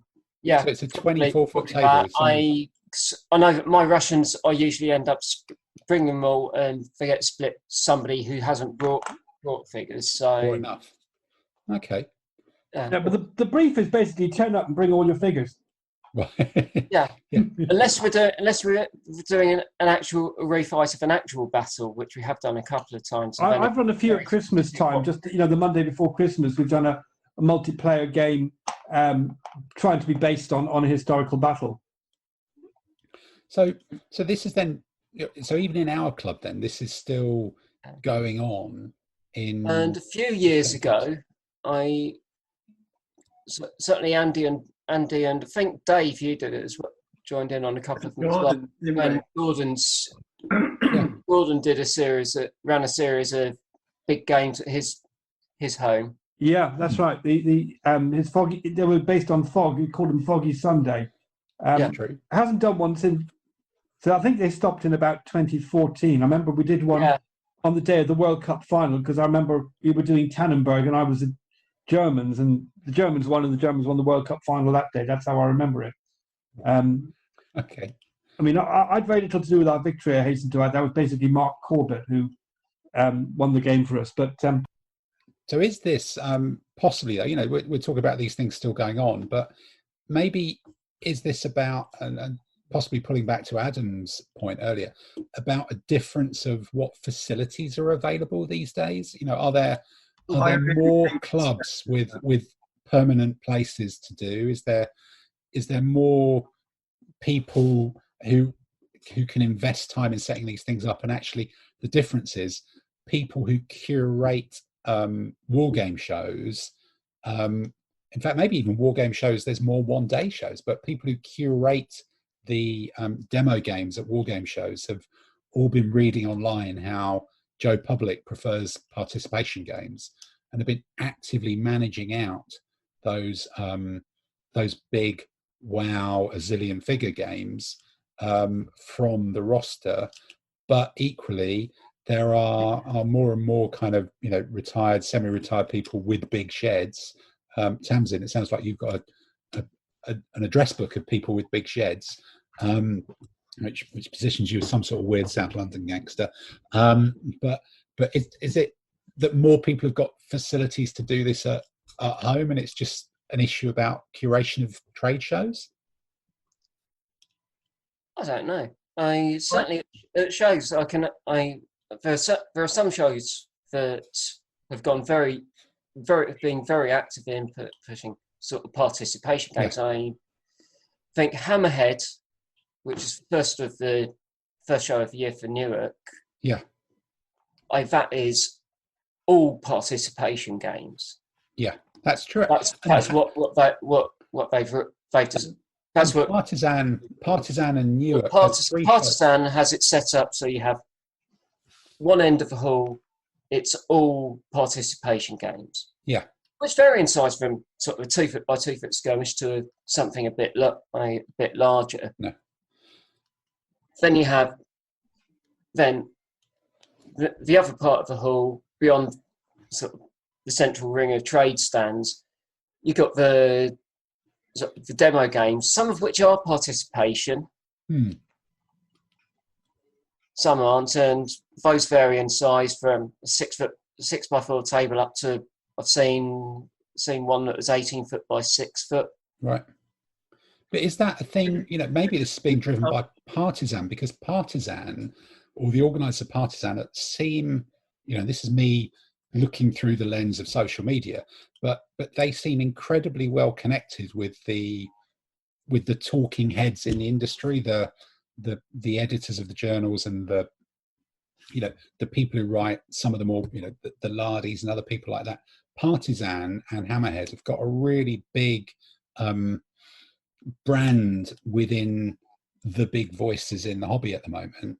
So what they do in terms of how they, this is me talking about trade shows actually, isn't it? But the way they curate that show, although that series of shows, really has a knock-on effect in the discourse around what's happening currently within wargaming, possibly disproportionate for what is still just 3 shows, but other shows feel they should copy it because people, I guess, hang on a lot about how wonderful Hammerhead and the Partisan shows are because of the way they're actively curated. So it's almost a self-fulfilling prophecy. Someone's taken a policy to run Partisan and Hammerhead like that, and people like it, and it creates an expectation amongst other shows as well. I think it might even be simpler than that. People that run shows probably just talk to people that go to shows over the couple of decades. Yeah. And when they say, oh, well, it looks pretty, but I just wish there were more games I could play. It might be that simple. Yeah. I think that's what I was trying to say, but I was trying to expand it into kind of a thesis and something that I could build a career on, because I did spend 25 years doing that. But, just if you want to diss everything I've done in my entire working life, just and bin it with making it really simplistic. But yeah, luckily the trade show market is right. You're right. Yeah. And for a lot of the smaller shows, I'm thinking shows like Broadside in Sittingbourne. Having participation games, you're more likely to keep people there. Yeah, true. Just sit them there. Yeah, that's true. Well, I think if you go to a wargame show, you're not going necessarily to play the same game all day. You're probably going to have a look around and see what there is. You want to have a look at the shopping opportunities, stuff like that. And if you see an interesting rule set, somebody says, come and have a go. How long is it going to take? An hour and a half. You might think, yeah, all right, I'll do that. But if they say it's going to take all day, you're probably less likely to want to, commit yourself to doing that, especially if it's not a rule set that you know already. Then you get people like Simon Miller demonstrating. True. Yeah. The strongest. Yeah. But those games get done in about an hour and a half. Participation game. Yeah. But it's huge. Yeah. So the thing is, though, aren't we missing certain bits? Because we all play, most of us on here play a lot of competitions or go to competitions. So that's almost like participation, because we get a lot of people come along asking about the games, certain things, certainly Reading, others. There's a lot of people come by and actually see the games, ask a lot about it, looking at it, and try to see if it's something they want to get into as well. And that, in the definition of skirmish versus big battle, is by definition big battle. It's not the multiple players or massive table, but if you're talking 300, you're still talking a 6 foot by 4 foot table. You're still talking you've got a full army on it. Pete, I think I've got to disagree with you there, because one thing that I am convinced of is wargaming is not a spectator sport. Now, I didn't say it was a spectator sport. I don't go to people come up to ask questions about it. I don't go to as much competitions as you these days, but I have been to quite a few. And when I finish my game and I walk around looking at other people's games, I know what's going on. And if I look at a game more than 30 seconds, I'm really bored. So I don't think you would get too many other people, unless it's sort of like Martin's there and I can sort of like give him some grief. I think that experience of you getting bored within 30 seconds does sum up quite a lot of our doubles team events as well, really, doesn't it? But that's probably a different discussion. But I think that's moving. That is nice. Adam's new name is Squirrel. Yeah, I think that is a nice bridge between those 2 points. I think if I can kind of okay, I'm sat here with a trade show obsessive mindset, and that's the way I'm doing it. But we are talking about games which happen at trade shows, because it's just impossible to see what's happening not at trade shows. But I think there's probably a valid argument that for whatever reason, and you could say proliferation of trade shows, splitting the audience, customer feedback, whatever, wargaming trade show organizers have probably actively curated out the big spectacular game. And also there are probably, and I think this is probably the bridge, there are probably more smaller scale rule sets and skirmish rule sets that can be played in a shorter time, that are much more suitable to participation games and demos. So the punter, there's a need for the traders to hang on to the punters at the show longer, which is better with participation games. There are feedback from punters being amplified by voices in the hobby that are saying participation games are better, which other trade show organizers are doing. They're then curating out some of the bigger games anyway, at a time at which there are more people giving a go to smaller scale, skirmishy, maybe not even skirmishy, but shorter duration participation games, just because there's more of that stuff out there to do than there was a few years ago. So it's not a change through lack of interest. It's just all about perception and availability of rule sets that work that way. But then that bridges us onto the people in. But of course, people are doing it to bring more people in, but they're doing it consciously. It's not. It's being managed. It's not a response to a change in the hobby. It's something that's being managed on the surface that you see within wargaming events consciously, because that's what the public wants to see, and people are running these shows more in response to what people are telling them they want to see and do, and that actually works better for the traders. So, maybe there are as many people who want to play those big games and do them, but there's just more people who want to see that skirmish stuff. But I think I think there's also another factor going on. Back when we were young, and I'm not old enough to be part of the first wave of wargaming, you know what I mean? It's like Barker wasn't a personal friend of mine. I didn't know Tony Bath. But I've been playing Toy Soldiers for quite a while now. And up until the late 80s, there was kind of really only one way to do war games. Yep. They were, no matter what wall set, they were all kind of similar. Napoleonic, you know what I mean? It's a 6 foot by 4 foot table, 15 units. Each unit was about 24 to 36. There was only one way, and it was round about the late 80s where there were new ideas, and the hobby maybe didn't expand in numbers then, like it has now, but it expanded in style of games. It's expanded in ideas. So the fact that there are lots of different types of games now might be just because people have been coming up with new ideas. Late 80s is also when Games Workshop started. Really, I mean, my first non-Games Workshop game was Angels 105, which was a World War II plane skirmish. So, although weirdly enough, the Games Workshop thing, but their rules basically went back to the 1960s and Don Featherston and Throw to Wound. That wasn't new or interesting or creative in any way, really. Yeah, it was if you've never played any before. Sorry? Games Workshop made that stuff very well presented. Oh yeah, no, but that's a different. This is a different issue. But I think also Games Workshop games do not get demoed at shows, and I think what we've drilled down is I don't know.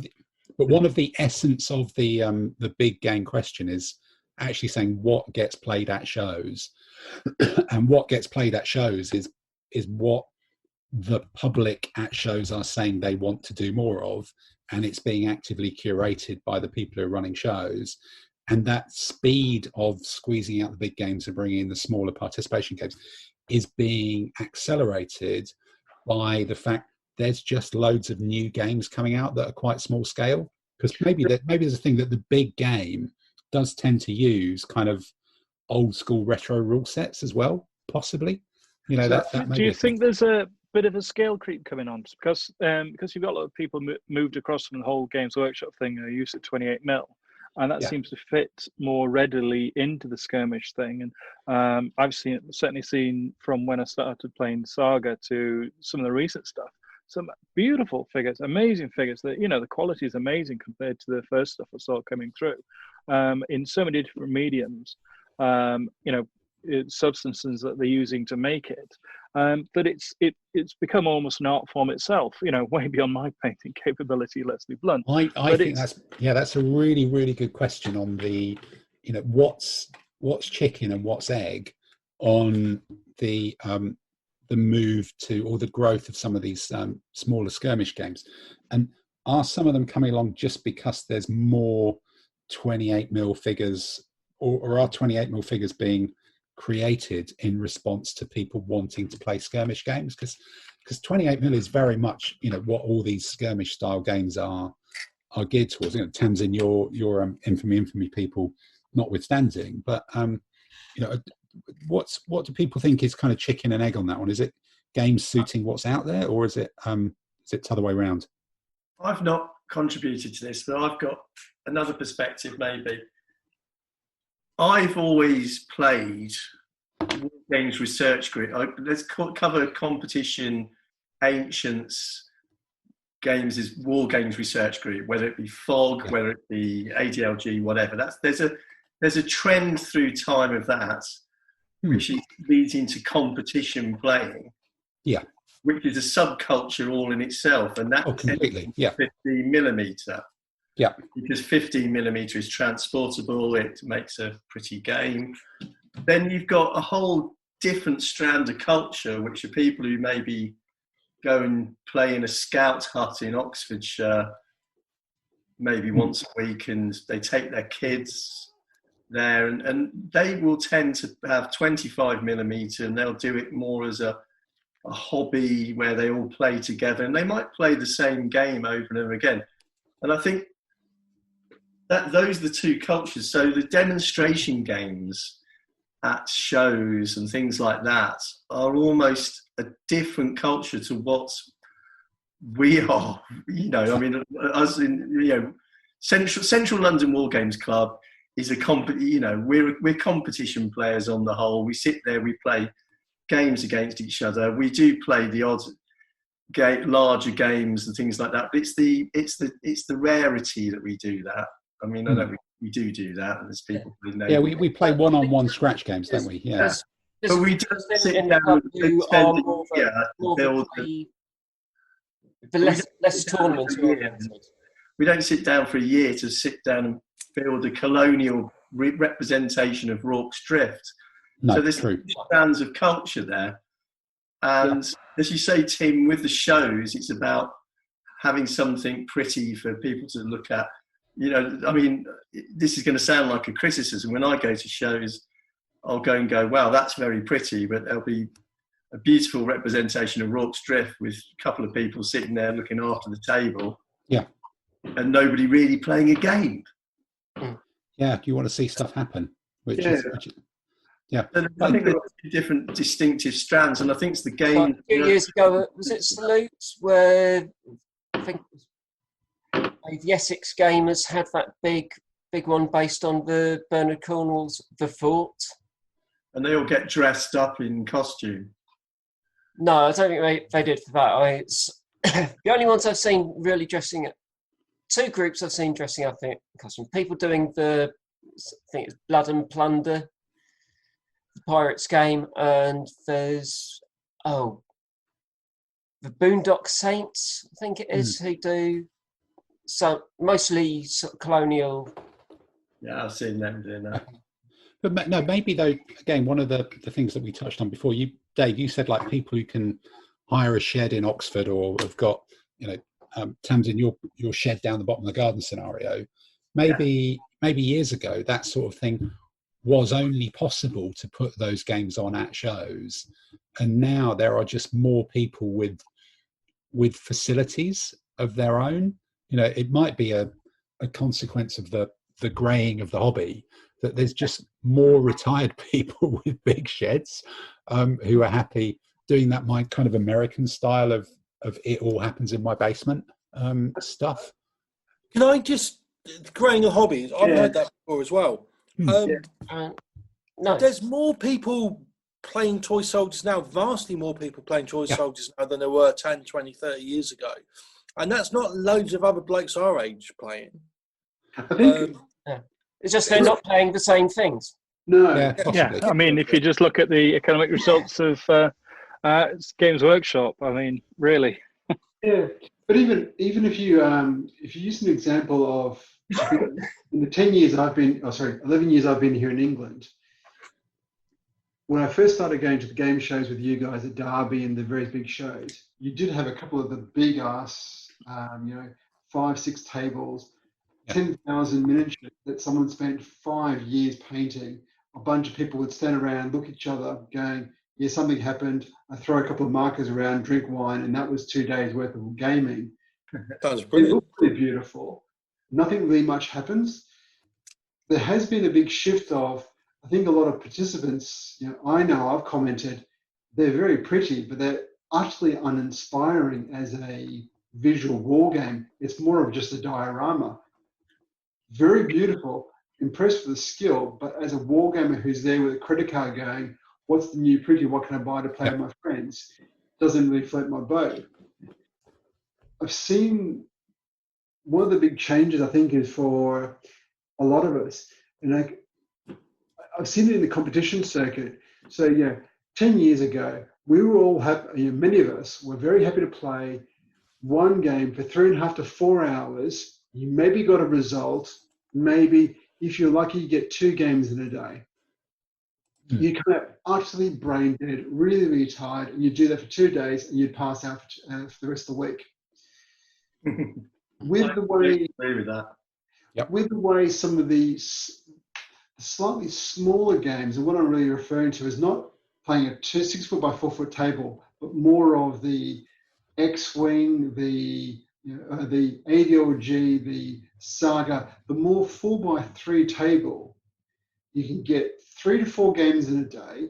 You can go to the pub and still have brain capacity. You can have another 3 games the next day. You could be leaving the competition by 4 o'clock.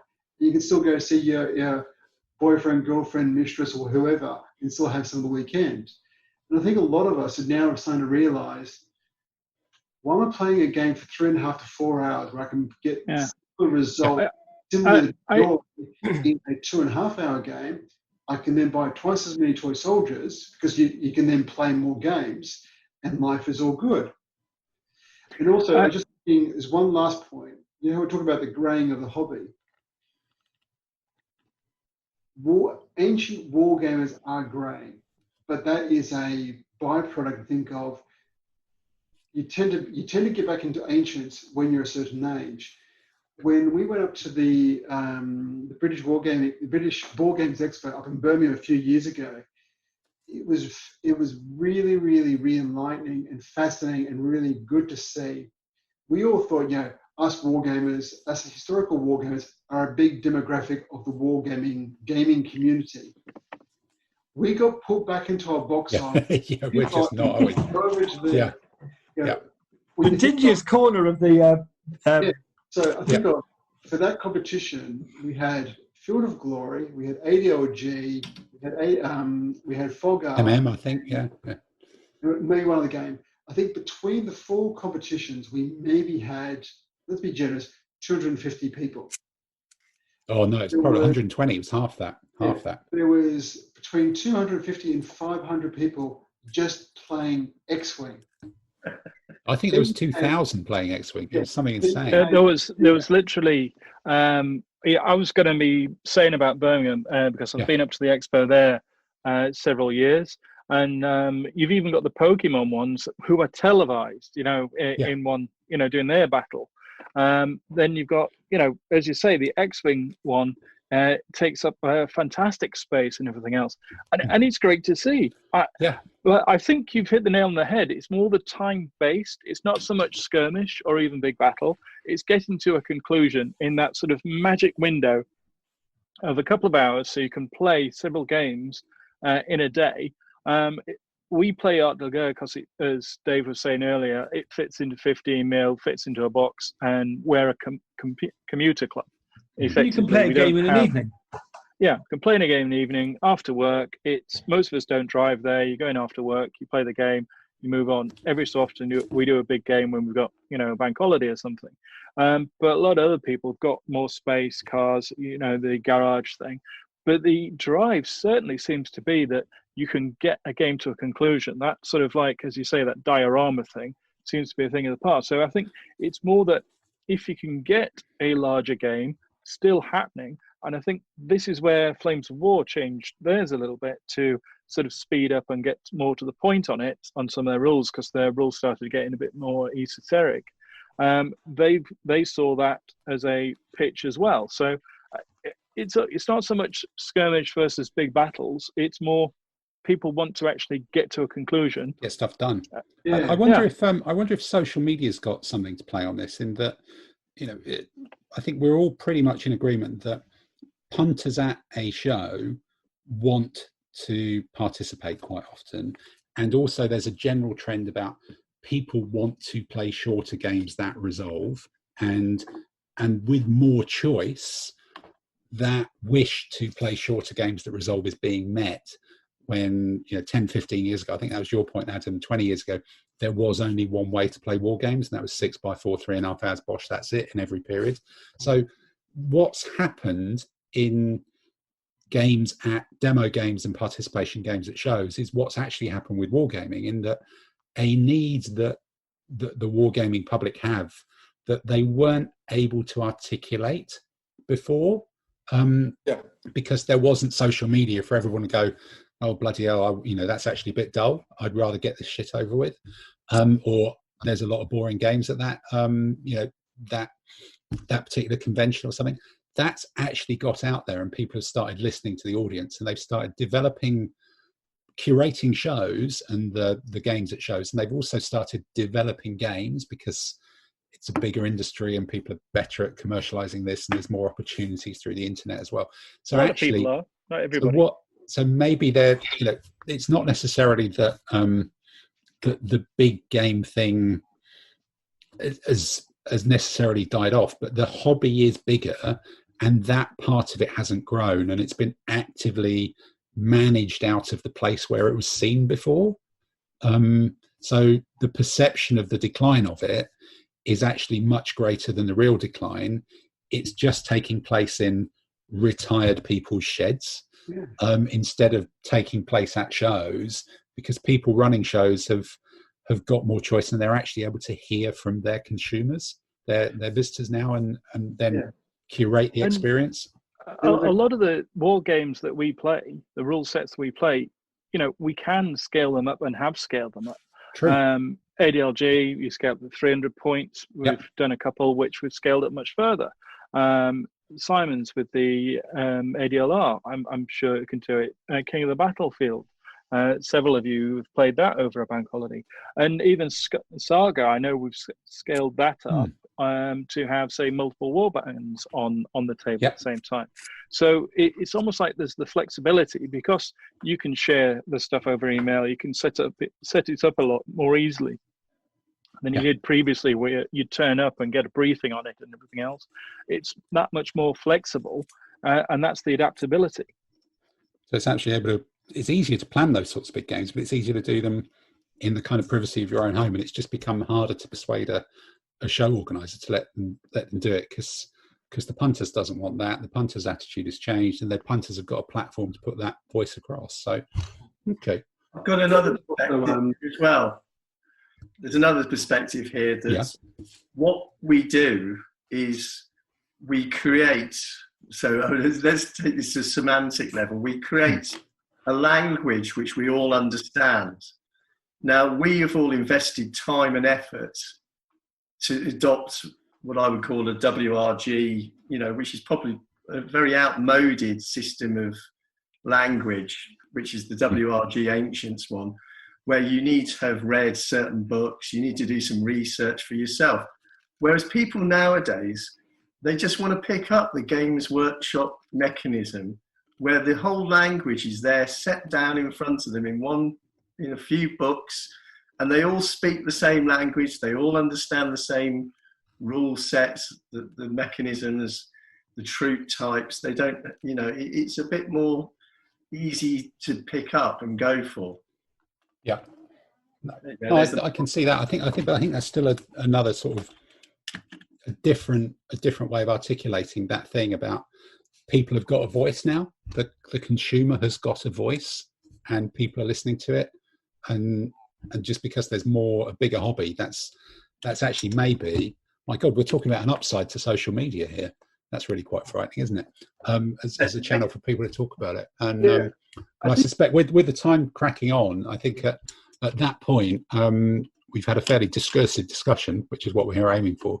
So we better fit in some of the other features before we overrun too long on this one. But I think, listening to some of the other podcasts and reading some of the blog posts, I think we've come up with a slightly different perspective on it, which is reassuring to other people. But there's still something unique there about that not quite being the catastrophe. It's actually happening in secret in someone's shed, maybe. So there we go.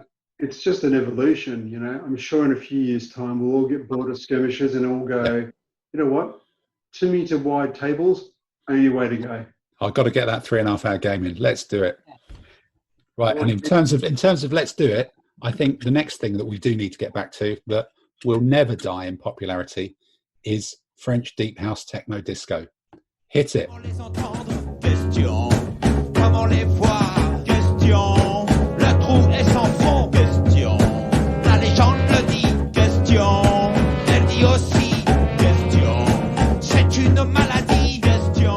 That's a palate cleanser, isn't it, really? A mental palate cleanser. And talking of mental palate cleansers, Andy, I think we're on for your quiz, aren't we? Yes, I think you made, probably, almost certainly. But we edit that out usually. That's why this podcast isn't 4 hours long. No, thank God for that. Right. No, thank God for that. Okay, right. So last week. Last week, the quiz, if you remember, was in memory of our friend Clive Duncan MacLeod. And I asked 3 questions. The first question was, Sir Robert Clive won a famous victory in 1757. What was the name of that battle? Quebec. Quebec. Oh, that's Wolf. Yeah. Classic. Yeah. Wrong consonant, wrong year, wrong general. Wrong general. Apart from that, it was fine, Dave. Yeah, right. I think that's a great tribute to Clive there. We call that a near miss, right? Yeah, you rolled a 1 on that one, Dave. I think you're lucky. 1 would have been the result, right? Yeah. Right. The Royal Navy had a warship in World War II called HMS Duncan. What kind of vessel was it? Was it a submarine, a corvette, or a destroyer? It's not a submarine. It's a destroyer. It's definitely a destroyer because there still is a destroyer called HMS Duncan. Yeah, it was a destroyer. That's right. And in which century was there a general called Sir Duncan MacLeod? 18th, 19th, or 20th? I thought he couldn't die. 19th. I thought it was the Highlander. Yeah, it was all of them. It was which the would be Highlander. all 3 centuries. But I don't think the Highlander was a general. No. And he wasn't a sir anyway. So, yeah, right. I'm not. I've actually in the spirit of Andy, I do have a discursive and slightly detailed and obscure, not quite HMS Duncan even story, but I think it's HMS Dauntless because the British current class of destroyers all start with D. I think there's Duncan, Dauntless, and a couple of others. Dragon, I think. But HMS Dauntless, I think I'm correct in saying, the guest suite just off the captain's wardroom is known officially known as the Alan Titchmarsh suite on HMS Dauntless. And this is a true story. I'm not making this up. Because the boy Titchmarsh, as well as being an expert at gardening, does present the odd program on sometimes ITV about life in the forces every now and then. And he was presenting that program, and he was one of the very first guests on just after it got out for sea trials, HMS Dauntless. And the Navy, there's a train of thought that says the British Navy is basically a floating drinks party on behalf of the Queen that operates in multiple different locations around the world simultaneously, and the boy Titchmarsh was given some great hospitality to the point at which he was unable to make it home off the ship, and so he became the first person to sleep in this guest room on HMS Dauntless, which by Navy tradition means that the guest suite off the captain's wardroom in HMS Dauntless is now known forever as the Titchmarsh Suite. So, true story for you there, guys. Right. True story for you. Right. I'm a bit disappointed to find out that Royal Naval warships have got a guest suite. I mean, whatever happened to rum, sodomy, and the lash? You know. Well, maybe those two things. What do you think guest suite's for? Yeah, exactly. Where you keep the pirates' misses who you've rescued and all that sort of thing from the Spanish Main. Yeah, and wasn't Rum Sodomy and Lash Pogue's album? It was a very good album. Yeah. Very, very good. Right, so Andy, hit us with the second half of your quiz. Comment les entendre? Question. Comment les voir? Question.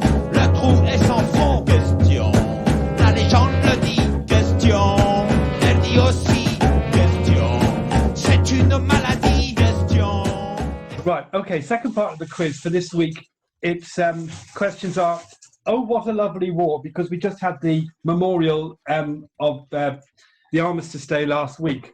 So the first question is: which Oscar-winning feature film featured the top-scoring Austrian submarine ace of the First World War? Sorry, is that the landlocked Austrian submarine? No.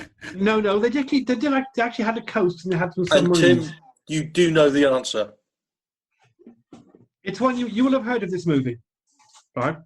The second one was: which World War I fighter race has a major sporting venue in France named after him? I think I know that one. Right.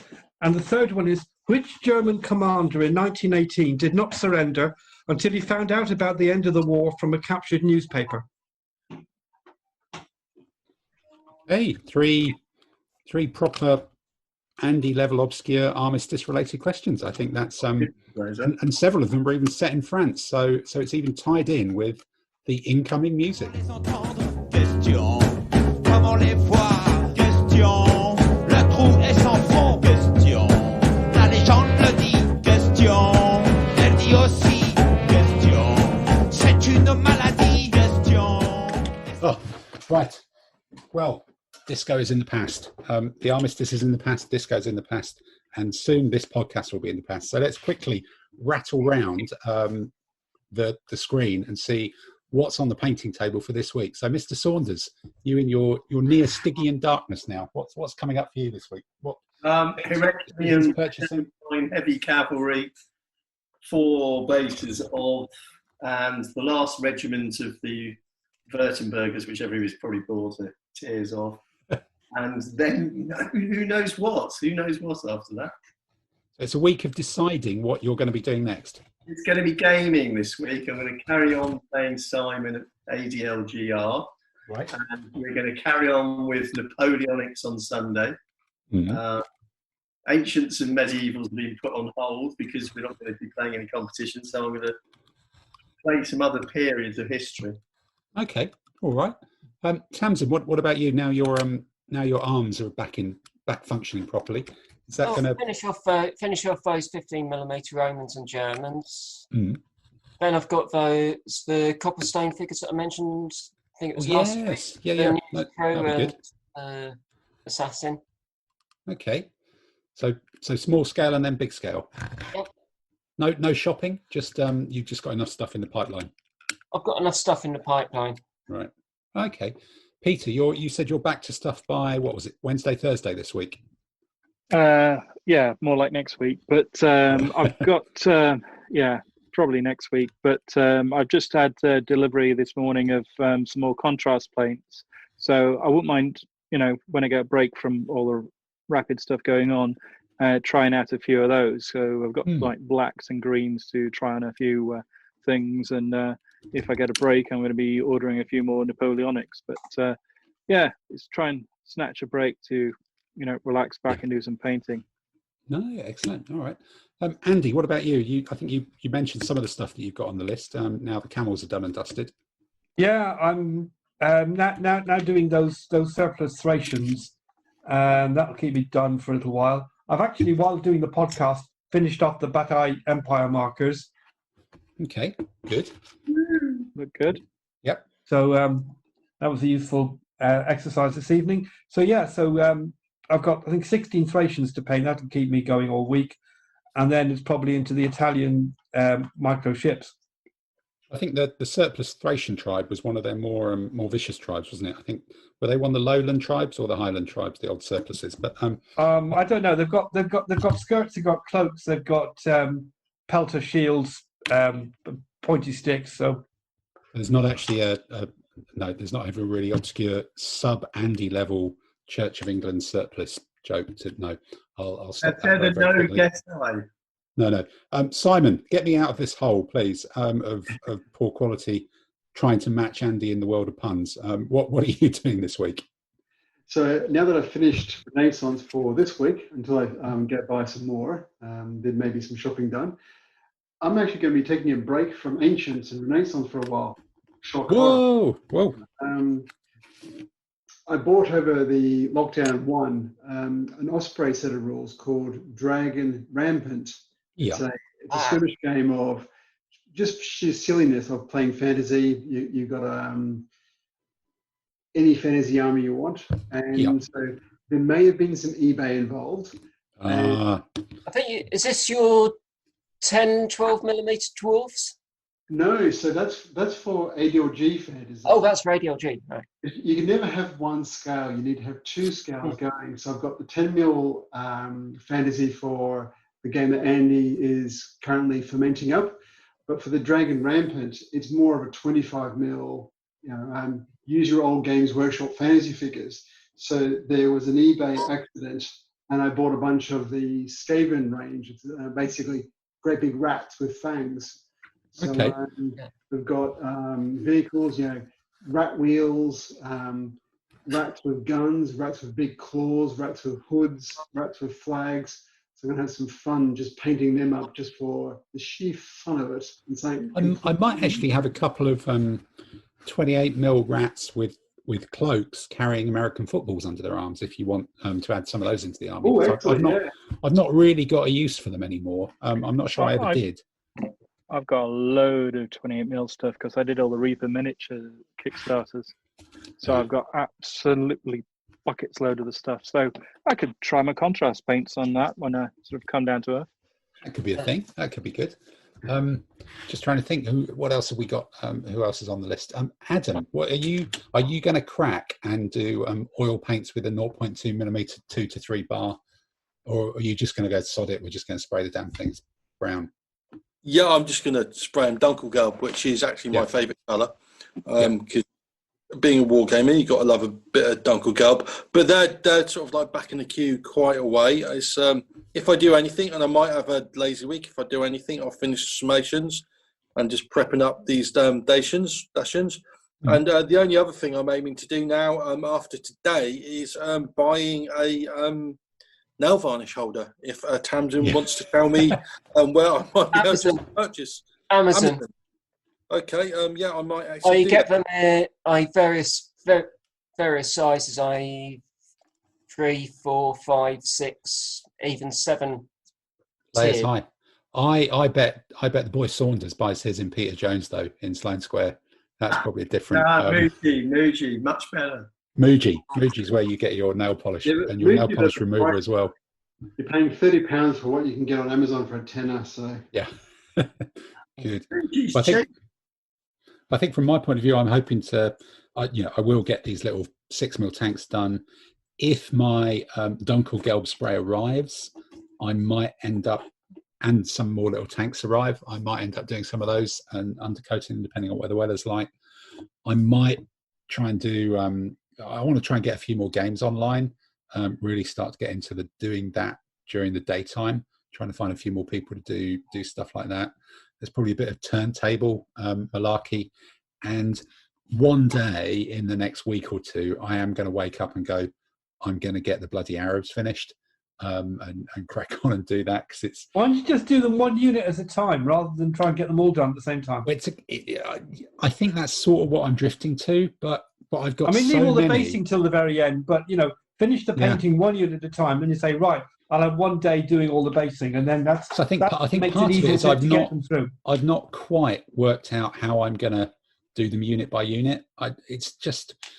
It's just one of those things that falls between I find two it a stools, grind really. doing the basing. Yeah. Basing. Well, look, basing is next week's special subject. So I think if we can leave our dozens and or tens of audience living on a cliffhanger of looking forward to basing chat next week, that's assuming they're still listening. Assuming they're still listening. So one after theme: this one, how to make basing easier for Peter. Yeah, yes, that'd be good. Indeed. So we'll listen to that. So on that cliffhanger, then we will wave goodbye, and we will see you all next week. Goodbye. Bye. Goodbye. Bye.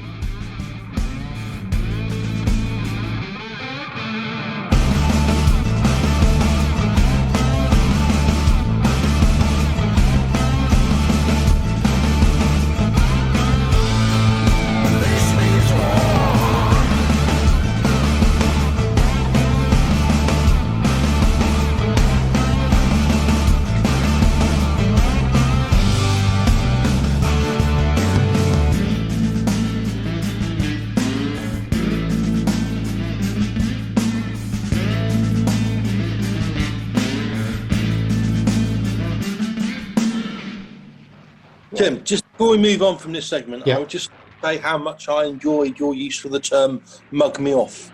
Mr. Stickman using his South London Cockney football hooligan term I thought was very well done.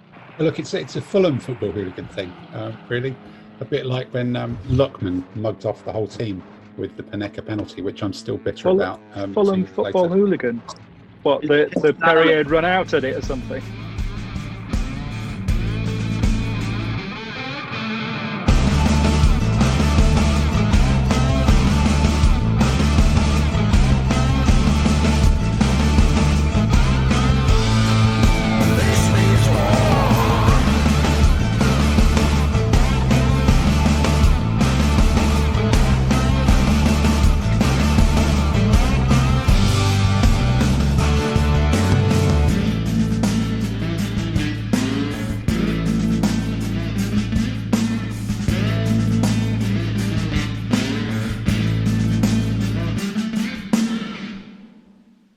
Yo ho ho and a bottle of Araldite.